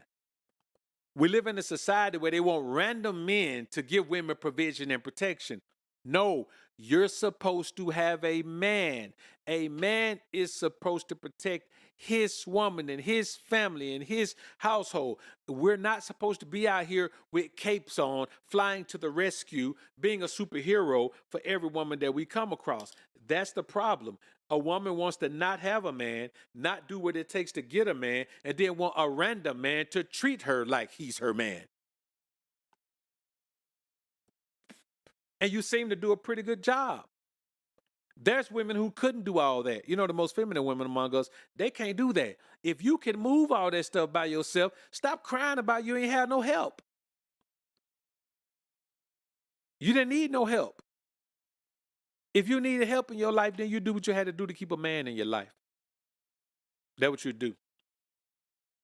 And I can guarantee you, man, she probably got a couple of kids, and she still ain't got no man in her life. When you hear these women, man, with kids telling man they don't need no man in their life, bro, I'm gonna be honest with you. I'll tell any man, if you got a kid with a woman, and she feel like she don't need you, like if she feel like me and my baby don't need him, they shouldn't have you. You just send money. If she thinks she can do it by herself, let her. Because you're not gonna be able to be an effective father anyway. You gotta go to court and get custody. You know what I'm saying? You got to go to court and get custody in that situation. Now, also, the woman who says she rode the carousel and now she good because everybody rode it. Bro, let me tell you something. That's why I tell you, man, and this is real talk. I say this and I'm always say it. I never see biblically where there's any speak of any woman having more than two husbands. It's always one husband. And then if you divorce her and she goes and be with another husband and he divorced her, she can't come back and be with the first husband because she's defiled. Now that may lead you to believe that she can go be with a third husband. Nope. That ain't what it means. That means that she either gonna be single or she got to get her second husband back. So anything more than those two, when you hit 3 on your body count, you have entered into a defiled state. So after a woman's first 2 men that she's ever been intimate with, and you know, biblically, Old Testament, sex consecrates marriage. Your marriage was not solidified. It was not respected until you went in unto your wife. You understand? You got to go in and open that box of Nutty Buddies. That's what you got to do. You got to go in the pantry, open that box of Nutty Buddies, and do it. So I'm telling you, we be around here acting like body count don't matter. Well, that ain't what God said. God said body count matter. I don't listen to people. I listen to God, dog. When I want to know truth, when I want to know what's real, when I know what I need to do, I don't listen to people. I listen to God, dog. And that's the best thing to do, because if not, you find yourself in a situation where you're dealing with a woman, man, who got all type of entities and all type of energies on her, man, and you wonder how she came into your life and threw everything sideways. Well, you let her throw everything sideways when you were intimate with her. Now you got all these spirits from all these different men she done been with in your life, and now you thinking about things and wondering about things and engaging in things and doing things, man, that you weren't even doing. Well, let me tell you something. You can meet a woman and you don't drink or smoke or do nothing. Be with that woman for 6 months, man, all of a sudden, you know, you sipping a little bit. Like I've seen this happen to people. Man, I do some consultation with some guys, man, who go through a lot. All of a sudden, you sipping a little bit. Now, you done went from sipping a year in, man, you going to buy your own bottles. Dog, you weren't even drinking before you met her. You weren't drinking before you met her. And now suddenly, you are. Because you got new spirits in you. You got new spirit entities in you. One of those guys was an alcoholic she was with. Now you got the spirit of an alcoholic lurking around in you, bruh. You got the spirit of an alcoholic lurking around in you.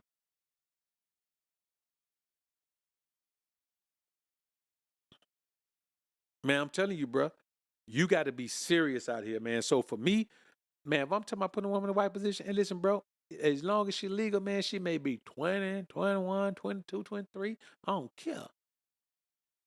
But man, listen, but it can't be none of that stuff, man, where you gonna take a woman, man, that had all them intimate partners, dog, and you just gonna let her come put those spirits in your life on a permanent basis every day. They in her, they gonna be in your environment, they gonna be around you, bruh. Let me ask you something. You ever notice how if a woman is a good girl and she ain't been with, like, let's say even growing up, but let's say like in high school, college, it compares the same as it does to now. A woman who got that good feminine energy, man, if she ain't got no kids, man, she ain't got no drama from no past relationship, man, dog, you love spending time with her. You understand me? I mean, y'all don't live together, but anytime, say y'all done been on vacation, anytime y'all done been somewhere, bruh, you ain't never get tired of her.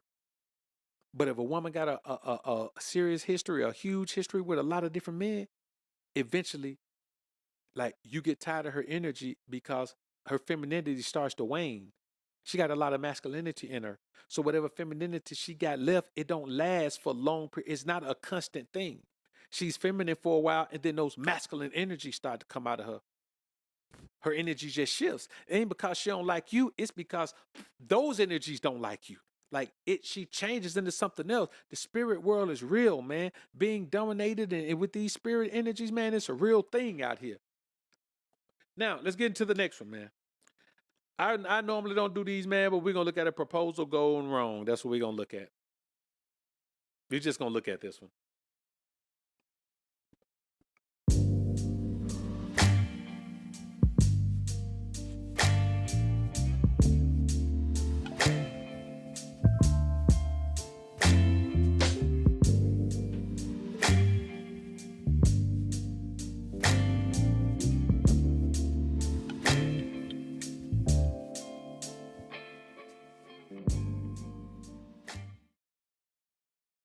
Now, I know somebody going to say, man, that was fake, man. Look how you went down crying. Ain't no man finna cry about that. Yes, if a man allows himself to fall in love with a woman, that was heartbreaking for him. Because when you fall in love with a woman, she controls all of your emotional stability. And everything she does is emotionally volatile. She could do a small thing. Man, your feeling be hurt. Man, you know how crazy it is to see a man whose feelings get hurt by a woman, dog? I'm talking about your feelings get hurt. Your feelings get hurt. I ain't talking about she disrespectful. You be like, man, this is her last time talking to me. She crazy, man. You don't talk to me like that, little girl. I ain't talking about that. I'm talking about your feelings are hurt. You crying, bruh. You crushed. You boo-hoo crying. Man, that's crazy, bruh. No man should be in that situation. That's not a situation for a man to ever be in. Ever. There's no situation for a man to ever be in. So that man may have been in a situation where, man, he was caught up like that, man. Things were bad for him. He wasn't ready. He wasn't ready, brothers. He wasn't ready. All right, this next clip, man. Now, this is the one we're going to look at, man, where she pays for dinner, man. She pays for dinner. We getting close to the end of this thing, man. We got about 5 more clips. So let's check this out. gonna lie, babe, I don't think we're gonna be able to go out to eat no more. Why not? Because I ain't gonna lie, you know what I'm saying? My pockets is looking a little bit low right now. I had a lot of stuff to pay for, so I ain't got no money on me to take you out to eat. Well, babe, I mean, that's not a problem. We can go. We can still go. I got you. Wait, I'm saying though, but I don't have no money to pay for the food. I'm gonna pay for it, baby. You always pay for the food. Come on, let's go. Are you sure? I'm positive. I want to eat out today. I really don't want you to be spending your money on me. Baby. I'd rather have me pay for it, but I don't got no money for me to pay for it right now. Yeah, So you always do the treating. I'm gonna treat you, okay?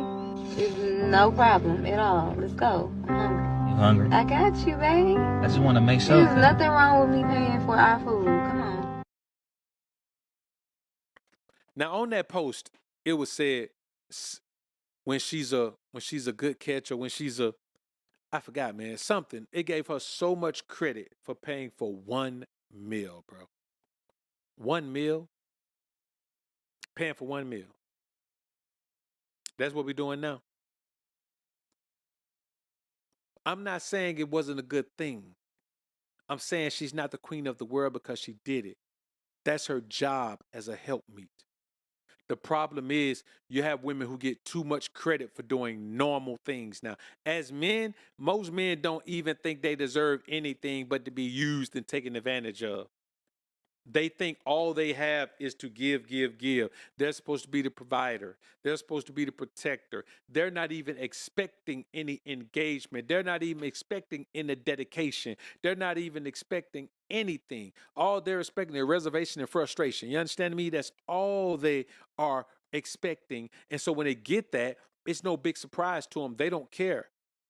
So this is nothing. This is what she's supposed to do. You mean tell me you can't pay for one meal? Hey, you mad to pay for more than that? Hopefully no man don't fall off to that point, man. But hey, listen, bro. Let's hypothetically, if it happens, the woman needs to be prepared to at least show a little effort and appreciation. Now, am I saying that a woman's supposed to take care of you for years and months, even months? No. I'm saying that you need to be busting it trying to get back to it. Because after a certain point, a woman will start to look at you sideways like maybe you ain't even trying. And she will start to feel powerful.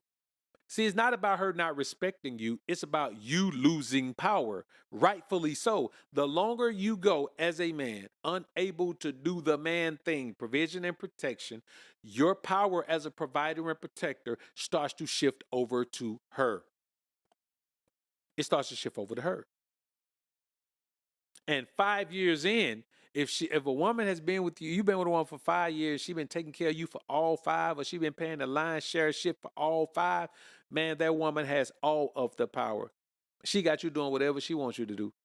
I mean, hell, she tell you put on an apron so you won't mess up your clothes while you cooking. You gonna go in the kitchen with an apron on. You understand me? That's what's gonna happen, bruh. And I'm gonna be honest with you. You can't afford that. So here's my thing. You never let a woman come into your life who doesn't contribute to the process of your progress, because when she met you, you were already in the midst of the process of your progress. So now that she's there, is she not contributing anything? If she's not contributing anything, she's automatically coming in and interfering with the process of your progress just for the amount of time she takes. That's why, man, women be talking about, you got to pay me. No, you got to provide me something for my time. I'm taking valuable time away. I don't care about you taking time away from some dude. Give him the time. I don't care. I'm taking time away from business. I'm taking time away from things I could be doing that can create revenue, or that had the potential to even, be the foundation of a revenue creating circumstance. Now, man, listen, bro, I ain't playing that game. What am I getting for my time? That's all I'm getting? That's all you got for me? I can come scoop you up in the car. You can just come and jump in the car for that. You know what I'm saying? Like, I'll get us, you just meet me at this hotel right here. I'll do that like that. Yeah, man, you talking about getting into my life in a deep way and you can't contribute nothing? No, man, all you're going to do is get drained. Your energy going to get drained, bruh. Your mind, body, and spirit ain't going to be in sync no more because you're allowing that woman to interfere with your energy through your body. And you just can't afford to do that.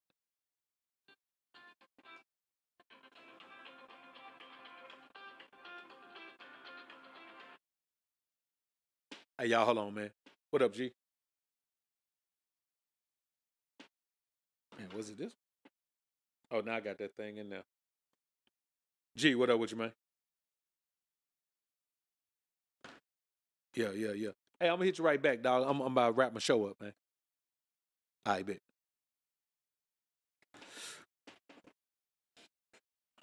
Yeah, man. One of my business partners right there, man. We got something we're working on right now, man. So I had to take that one, man. My bad. I probably could have muted it, but I wasn't thinking about it, man. I don't take calls on air, man. But let's get back into this, man. So next we're gonna hear these guys on tonight's conversation.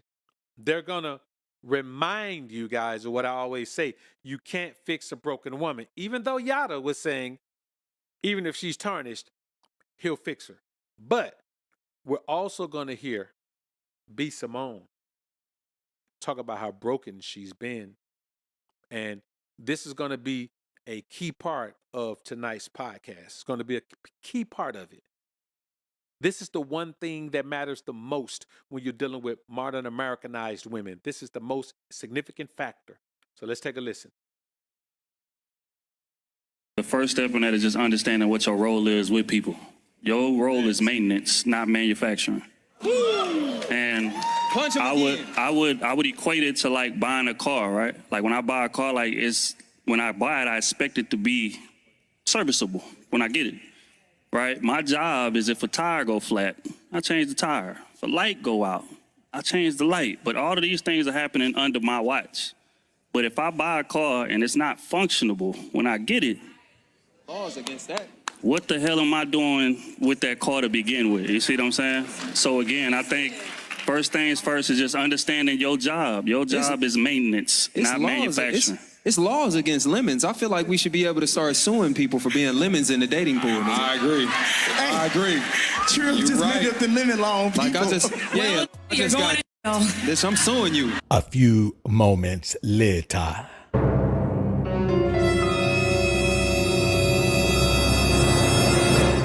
That is my prayer recently. Like, God, please don't change my heart.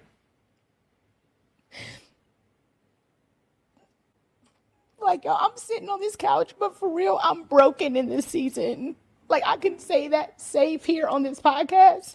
And the shit I have told you I've been through. This is probably the hardest season I've ever gone through publicly or in my life. Like, I'm really broken in this season. And for you to say that and notice that in me, I appreciate that so much because that has been my prayer. I do not want my heart to change. I don't want my optimism to change. I don't want to see the glass half empty. And I'm trying so hard not to be bitter and mad and angry. But I am broken right now. I really, really am. Like, it is hard for me to walk in that door and be like, hey, y'all. Mm-hmm. Like, Can I give you a word? Don't harden your heart. This past Sunday, I don't know why that spoke to me so much. I didn't know we were going to be in this moment. But when you hear him speaking to you, move. Don't harden your heart. And it's okay. It's okay to feel broken. You're not broken. It's okay to feel that way. to feel it.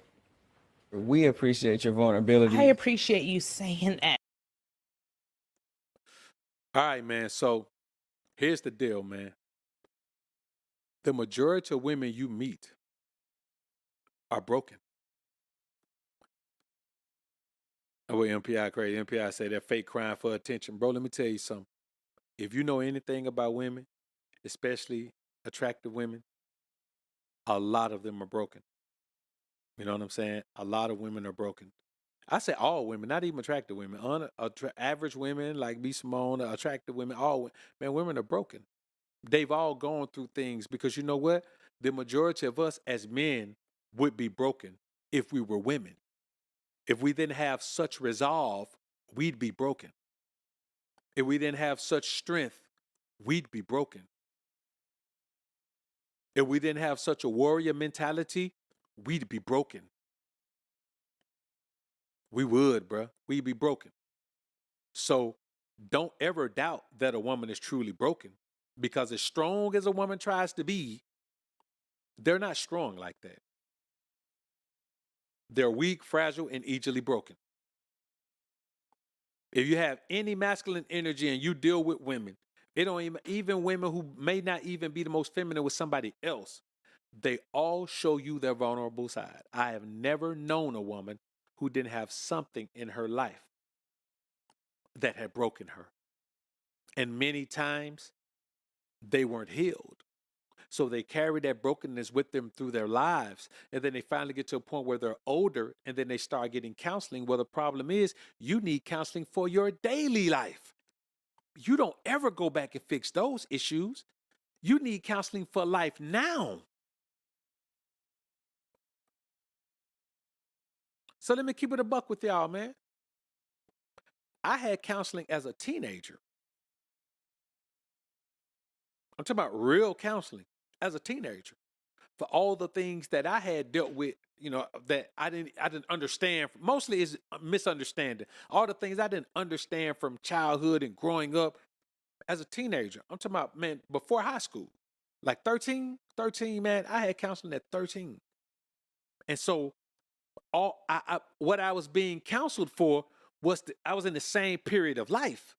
So I didn't wait till adulthood to try to go back and deal with my childhood issues, because now you would have had relationship issues and you would have had, you know, societal issues, and you would have had that run in with the police, and you would have had, you know, anytime you were into it with the ops, and you would have had the fallings out with family, and you would have had the bad relationship experiences if you've had those, and you never go back and fix that. So I don't want to know if a woman is getting counseling now. I want to know, did she get counseling then? Was there someone in her life who cared enough to give her counseling then? Was there somewhere, was she in an environment where she had access to that? Because I know the difference. Like, you can't fix that old stuff. There's too much stuff on top of it. So you hear someone like Charlemagne, we hear Charlemagne talk. Charlemagne is overly effeminate because he thinks that's the way to solve the issues that he can't get over. A woman who's been through something, you know what she'll be? She'll be overly aggressive. She'll be overly detached. She'll be unable to attach more so than the average woman who hasn't gone through those things, because that's her defense mechanism. You don't want to deal with the woman who's in defense mechanism mode. You can never do that. So you got to have that counseling before you get into adult life, to where you start adulting, because with adulting come a totally different set of circumstances. That time you had the boss who was talking to you sideways. You had a choice to make. Either you stood there and took it, which crushed your manhood and you died like a coward, or you stood up for yourself and you lost that job, and it may have financially put you in a situation for a minute, but you lived like a soldier instead of dying like a coward. You know how a soldier lives? A soldier lives through vigilance. A soldier lives through being prepared for battle whenever the battle is brought his way. A soldier dies in the heat of battle, a physical death. A coward dies a mental and emotional death. That's a totally different way of dying. You get to stay living in this world, but you live in such fear because you know the kind of person that you are. And you know that life is going to have a way of turning around and repaying you for those things. All right, this next clip. So when you look at a woman like B. Simone, man, you see her lashing out at men all of this time. 9 times out of 10, when a woman is broken, it has something to do, the core of it, you know, down at the core, it is 9 times out of 10, it has something to do with her interaction with a man. 9 times out of 10, it does. And her only recourse, if she can't get back at that man, is to lash out at men. So a lot of the things you see out here, man, it's because women aren't in a proper mental and emotional state. And I think as a man, you have to understand that. You have to understand that it's okay to look at a woman and say, she's not whole, and I'm not going to deal with her while she's not whole. Because if you're whole and she's not, you're not going to be whole if you deal with her. It's not about giving or taking. It's about everyone being whole. If I'm whole and she's whole, we're whole together. So we have an energy together where we can create a scenario and an environment that we both love. If I'm whole and she's not, all she could do is come in and drain my energy. To be in a relationship with a woman who's not whole, you got to give so much of yourself that you're not whole. There has to be a proper balance in the relationship. You can't have a relationship that you want to be 100% successful and you got 50%, she got 40%. Y'all missing 10. You can't get to 100 with 50 and 40. You need 10 from somewhere. I don't know what you're gonna do. I don't know if she gonna hit the block or you gonna get some pop. I don't know what gonna happen, but y'all gonna have to do something.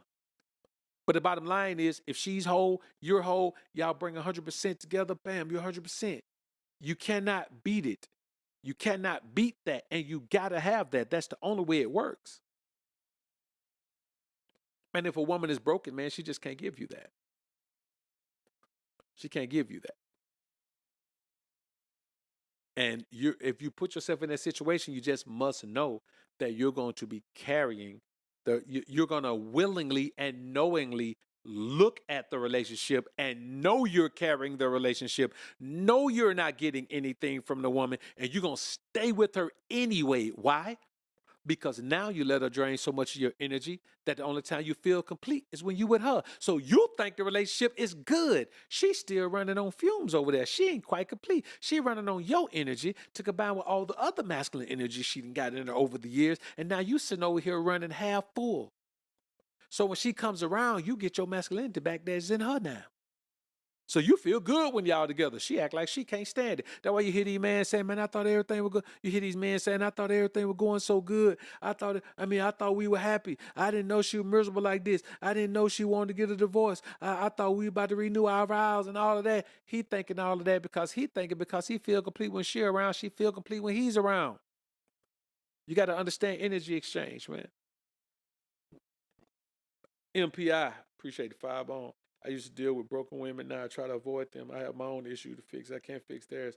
Hearing their problem drains your energy. It does, man. Unless you got that reservoir. Listen, unless you got that fortress around your energy, dog, I keep a fortress around my energy, man. I keep a fortress around my energy, man. All right, so look. This next clip, we're gonna listen to Boss Chick Logic. And then we're going to get into Meagan Good and Jonathan Majors. All right, so let's check it out. Let me tell y'all something. A real grown woman, a real baddie, she don't wait on a man for nothing. She not going to wait on no man for no purse. She not going to wait on no man for no trip. She not going to wait on no man to put her in a house, apartment, or nothing. She going to get that shit on her own. Real grown women, we don't wait on no man to give us a lifestyle. We're going to give ourselves that lifestyle. We're going to give ourselves that princess treatment, because if we wait, we're going to be waiting forever. And just as fast as a nigga can give it to you, he'll snatch it all away. So you got to have your own at the end of the day. A real grown woman, she going to have her own everything, and she's not waiting on the man to do nothing for her. See them broke girls or them girls who just, they gonna wait on her. But me, real grown woman, I ain't waiting on the motherfucking thing. I'm gonna get it myself, and whatever a man do for me, it's just extra. Now I'm gonna be honest with you. She had a little bit of masculine energy there. She looked feminine, but she got a little. You could tell there's some masculine energy in her. But I'm gonna be honest with you. If you're going to deal with an American woman, that's what you need to deal with. It ain't even about a woman being able to take herself on a trip around the world or nothing. It's just about a woman being able to pay her own damn bills. Like, that's, if now nigga you can't ask for that. Now, her bills may be high. She may drive a G-Wagon, but whatever it costs for her to drive that G-Wagon, she was already paying for it before she met me. If she's struggling to keep that G-Wagon, I don't want her. She look for somebody to chip in.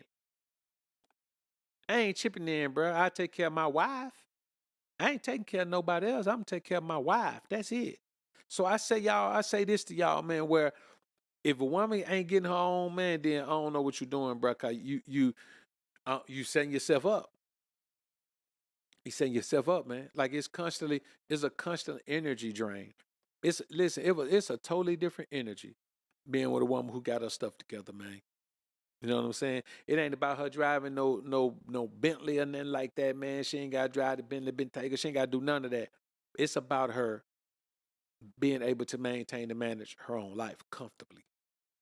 You know what I mean? That's all it is. And just like, we live in a society where If your woman don't come straight out of mama house, man, out of daddy house, and look at that, that's the society we live in. That's out of mama house. Don't come straight out of daddy house, man, and go straight into being a wife. Then she gonna have to figure out what she gonna do with her life. And the reality is, if she can't figure it out, then she gonna just be looking for somebody to help her do it. And you gotta ask yourself, are you that one? You could be if you want to, but you gotta ask yourself, are you that one? All right, man. So let's get into this. Now we're gonna hear Meagan Good admit that when she met Jonathan Majors, he was all right, but she ain't really even like him like that for real. Then she saw him again some months later and realized that maybe he was her best option right now. See, a woman gonna go out there and play and see what her best option is.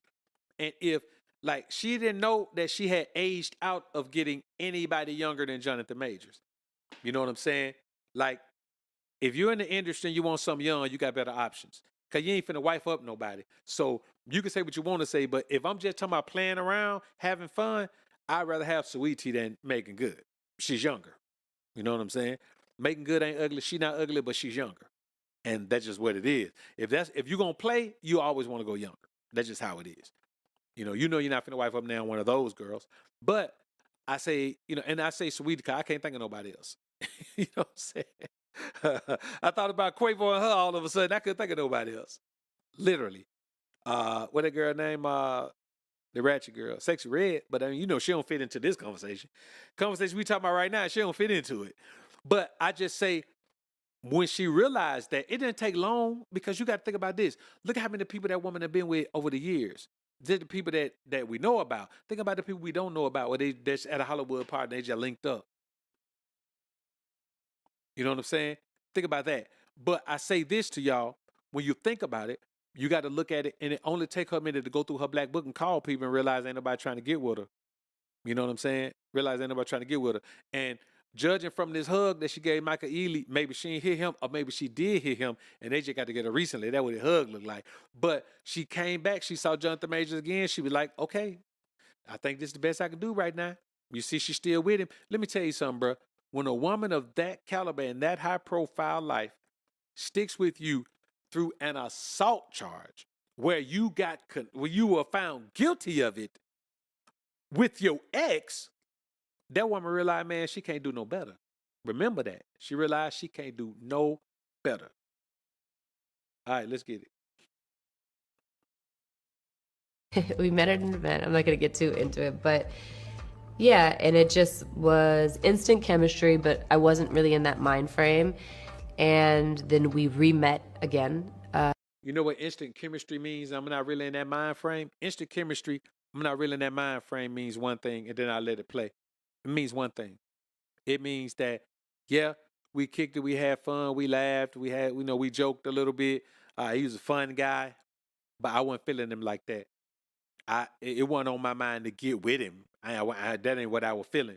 And look at the picture they got the dude up there, man. Come on, man. They got to stop doing old boy like that. Let's get it, man. About 4 months later, and I was like, this is going to happen. This is going to happen. And it did. And then, as everything was unfolding, it wasn't that there was a moment that I decided I'm going to let the world in on this. It was the moment that I decided I see you, and for us to walk through together, that's just what's going to happen. And I have to be okay with that, or not. And I was like, okay, well, this is well, we'll see what happens, And so there was never a moment where we decided that we wanted to do that. It's just something that sort of happened. Someone saw us somewhere, going to a movie, and then kind of reported it, and we, it was like, it down or not. And I was like, no, because people have a perception of you that's not true. A perception of who you date that's not true. So if this is what it is, love, if that's what it is, then at some point they're going to figure it out. And he was like, yeah. And I was like, he's like, are you sure? I mean, he actually tried to encourage me to not be with him. And I was like, yeah, that's not going to happen. Right there, kids. Honestly, the only thing that which I've been a little bit more sensitive down or not now is there will be critiques, like when Jonathan and I are on the carpet. I think I'm not bothered by it, but a part of me wants to protect him because I know how we are when we are us. you know, there'll be paparazzi taking pictures, and I'm like, whatever. And I have to be like, baby, you gotta smile. There's the smile. And for him, it's in his face. It freaks him out. He's not about the celebrity. He doesn't like to do all the stuff. He just wants to do the. A few moments later.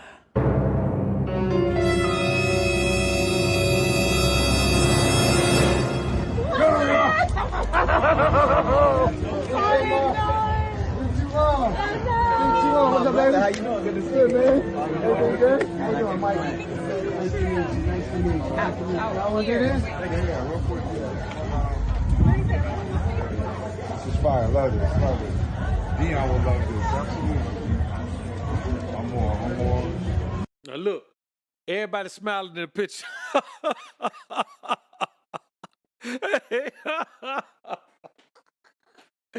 Man, look at Jonathan Majors, man. Now, you know what? We saw the other picture where she reminded him to smile. She got her mind on Mike right now. She ain't think about it, man. You ain't got to worry about smiling. Mike smiling. I'm good. Hey, listen, bro. Let me tell you something, man. This real talk. I don't care who he is. If a dude run up on your woman while you with her like that and hug her like that, man, listen, he done smashed, and it wasn't that long ago. Hey, look. Listen what I'm telling you. If a dude roll up on your woman like that and see her and just grab her like that and hold her that long and be that happy about it and she happy about it and they will match body to body to body, boy. Let me tell you something. Man, hey, listen, man, listen. I'm telling you, man, listen. Hey, man, hey, they were Jimmy to Jenny down now, man. I'm telling you, if a man does that, he done smash your girl, man, it wasn't that long ago. That's real talk.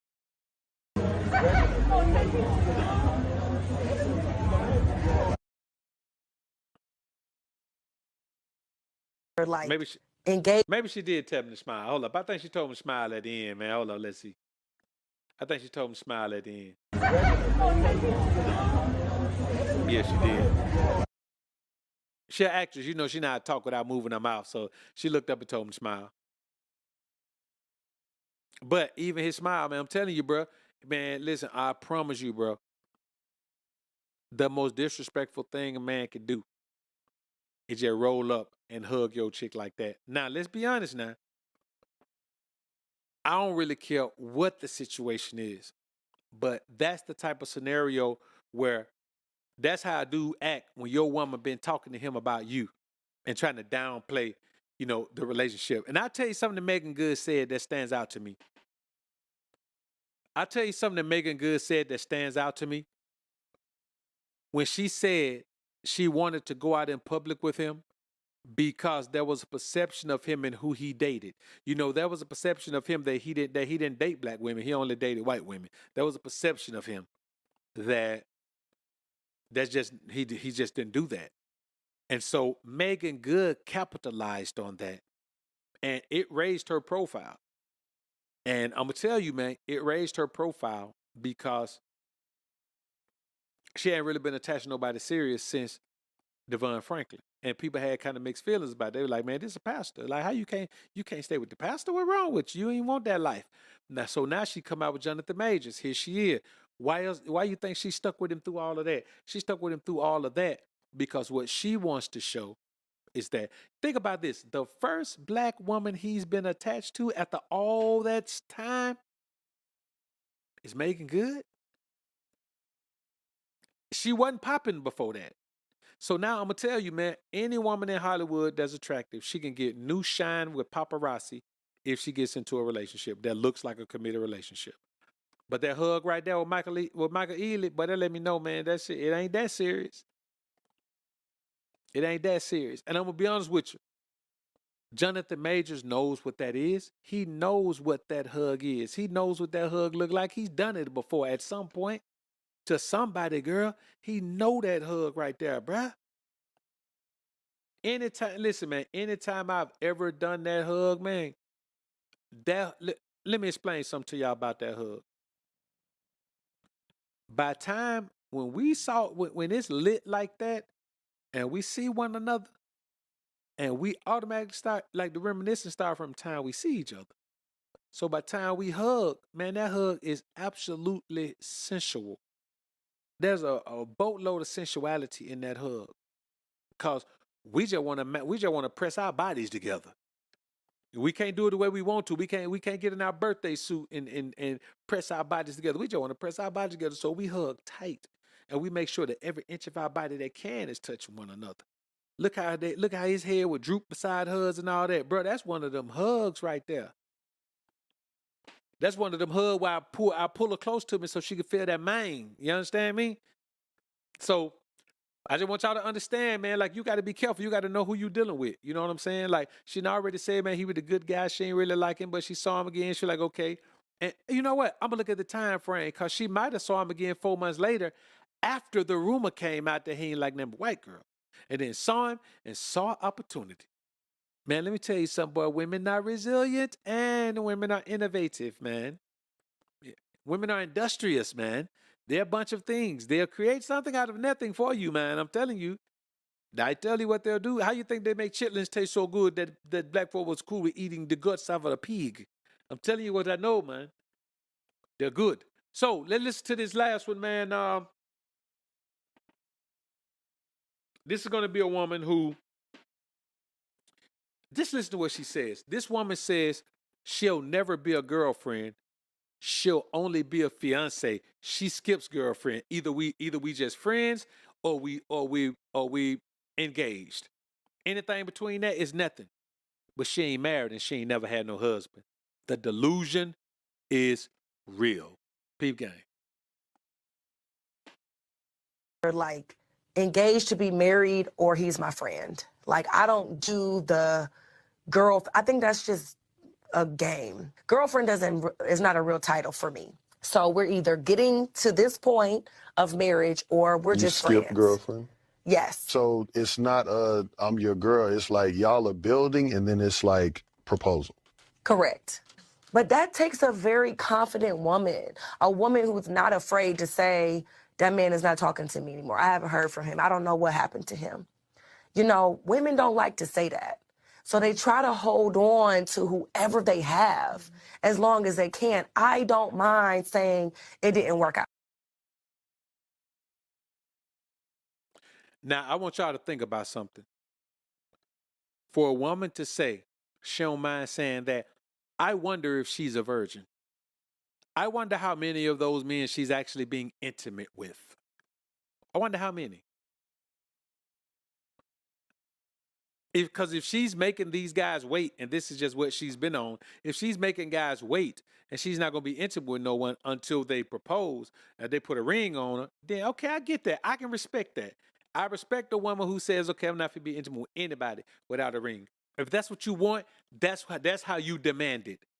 But hopefully she ain't running up bodies while she's doing this. But you know what? That's the phenomenal thing about a virgin wife. A virgin wife doesn't just represent that no man has ever been with her. A virgin wife represents that she held out. She held herself for what she wanted because she knew the value of what she has. The more bodies a woman has, the less value she has until she starts to build external value. And so that's where all the BBLs come from. That's where all the different colored wigs and all that come from, and all the jewelry and all the tattoos and all that. If a woman diminishes her own value internally, she spends the rest of her life trying to build her value externally. So that may lead to being, to feeling attractive, because a lot of men want to be intimate with you. So you have kid after kid after kid. That may mean, putting all different type of colors on you and all different kind of tattoos, covering your body, turning your body into a canvas because you just not feeling yourself anymore. So you're trying to figure it out. It could come to all type of different kind of piercings, the big old veneers. It could come from that mad dog. It could come from a lot of things. But the bottom line is, when a woman has that many partners in her past, intimate partners, ain't nobody finna wait. Man, it's like a woman who got 3 kids telling you, man, hey, y'all met y'all day, and she tell my man she ain't gonna be intimate. She ain't finna be intimate till she get married. Now, the average woman, if she ain't got no kids and then she don't want, and she talking about she gonna wait till married, she ain't really feeling you. You know what I'm saying? If a woman feeling you, bro, y'all gonna have to stay away from each other in those intimate circumstances. Y'all ain't gonna be able to like be around each other, like still taking trips, sleeping in the bed together and all that. Man, you crazy. You crazy. Cause I know she ain't gonna be able to resist me and she on her own. If she in the bed with me, I ain't trying to resist her. You know what I'm saying? For me, if a woman is in the bed with me, I am not trying to resist her at all. I'm not fighting any type of attraction at all. As a matter of fact, I ain't promoting it. I'm an advocate of it. So, but if a woman has been with a whole bunch of men already, she's desensitized to being able to attach to another man. So the only time she really want to be with you is when she's when she's excited, when she's aroused. When she's aroused, I mean, you just convenient. Trust me. When she's aroused, if you're not around, she'll be with anybody. But if you're convenient, then that's something. That's why, guys always say the thing about long distance relationship, man. Guys don't really trust long distance relationship, man, because the bottom line is, man, when a woman has all those intimate partners, man, when she in there, boy. You know what I'm saying? When she need to be touched, she need to be touched. And she ain't really got time to wait for your touch. Man, that's just the reality of it. So I want y'all to understand these things. Man, I want y'all to keep in mind, man, that if a woman ain't a virgin, she don't have no type of power to be demanding no marriage or no commitment or nothing. She don't have it. And so I would like to know that about this woman, man. I may ask her. You know what I'm saying? I may get in touch with her and ask her, like, how many of these men are you being intimate with? Are you not being intimate with them? Because that will make a difference. If she's not being intimate with them, man, then kudos to her, man, holding out for what she thinks she wants. She may not ever get it, but I tell you what, you may not ever get what you want if you hold out for it, but you may get it. If you don't hold out for it, you can forget it. There ain't no possibility for you to get it. So hold out for it. But I say this though, at a certain point, it don't matter. There's no value in a woman who's been intimate her whole life trying to hold back on a man now. I'm like, wait a minute, are you a virgin? No, I ain't a virgin. Why are you holding back then? I'm just gonna save myself. You ain't got nothing to save. Once you lose your virginity, you have nothing to save. There's only one possible way to save yourself for a man. You can't save yourself to marriage if you already been with somebody before. There's nothing to save. That's just the reality of it. So we got to keep that in mind as men. We got to remember that. And hey, man, everybody should stand up for their demands and demand what they want, man. I really believe that. So listen, brother, we're going to go ahead and get ready to slide on out of here, man. I appreciate y'all being in the building, man. Let's get ready to ride on out of here. I'm going to try to go ahead and get my stuff should start coming in for my new setup tomorrow, man. And everything should be in by, depending on how much stuff I get in tomorrow night show, I may be able to be set up already, but we'll see. I got some more stuff coming Thursday, and I got the last thing. Well, I got things coming Tuesday, Wednesday, and Thursday. Then I got the last piece coming Friday. It got pushed back to Friday. But that was the earliest delivery day I could take on it. So, but we got a new camera we shooting with, man. I break that thing out for y'all too, man. We went on a jump ship, man, on the Sony A7 IV, man. There's some things that I need for social media, man, for TikTok and IG. And this camera just makes it so much easier to do, man. I'm talking about absolutely easier to do. And it'll look better. So, so listen, brothers, I appreciate y'all, man. Look, y'all put God first. Keep grinding and growing. We out.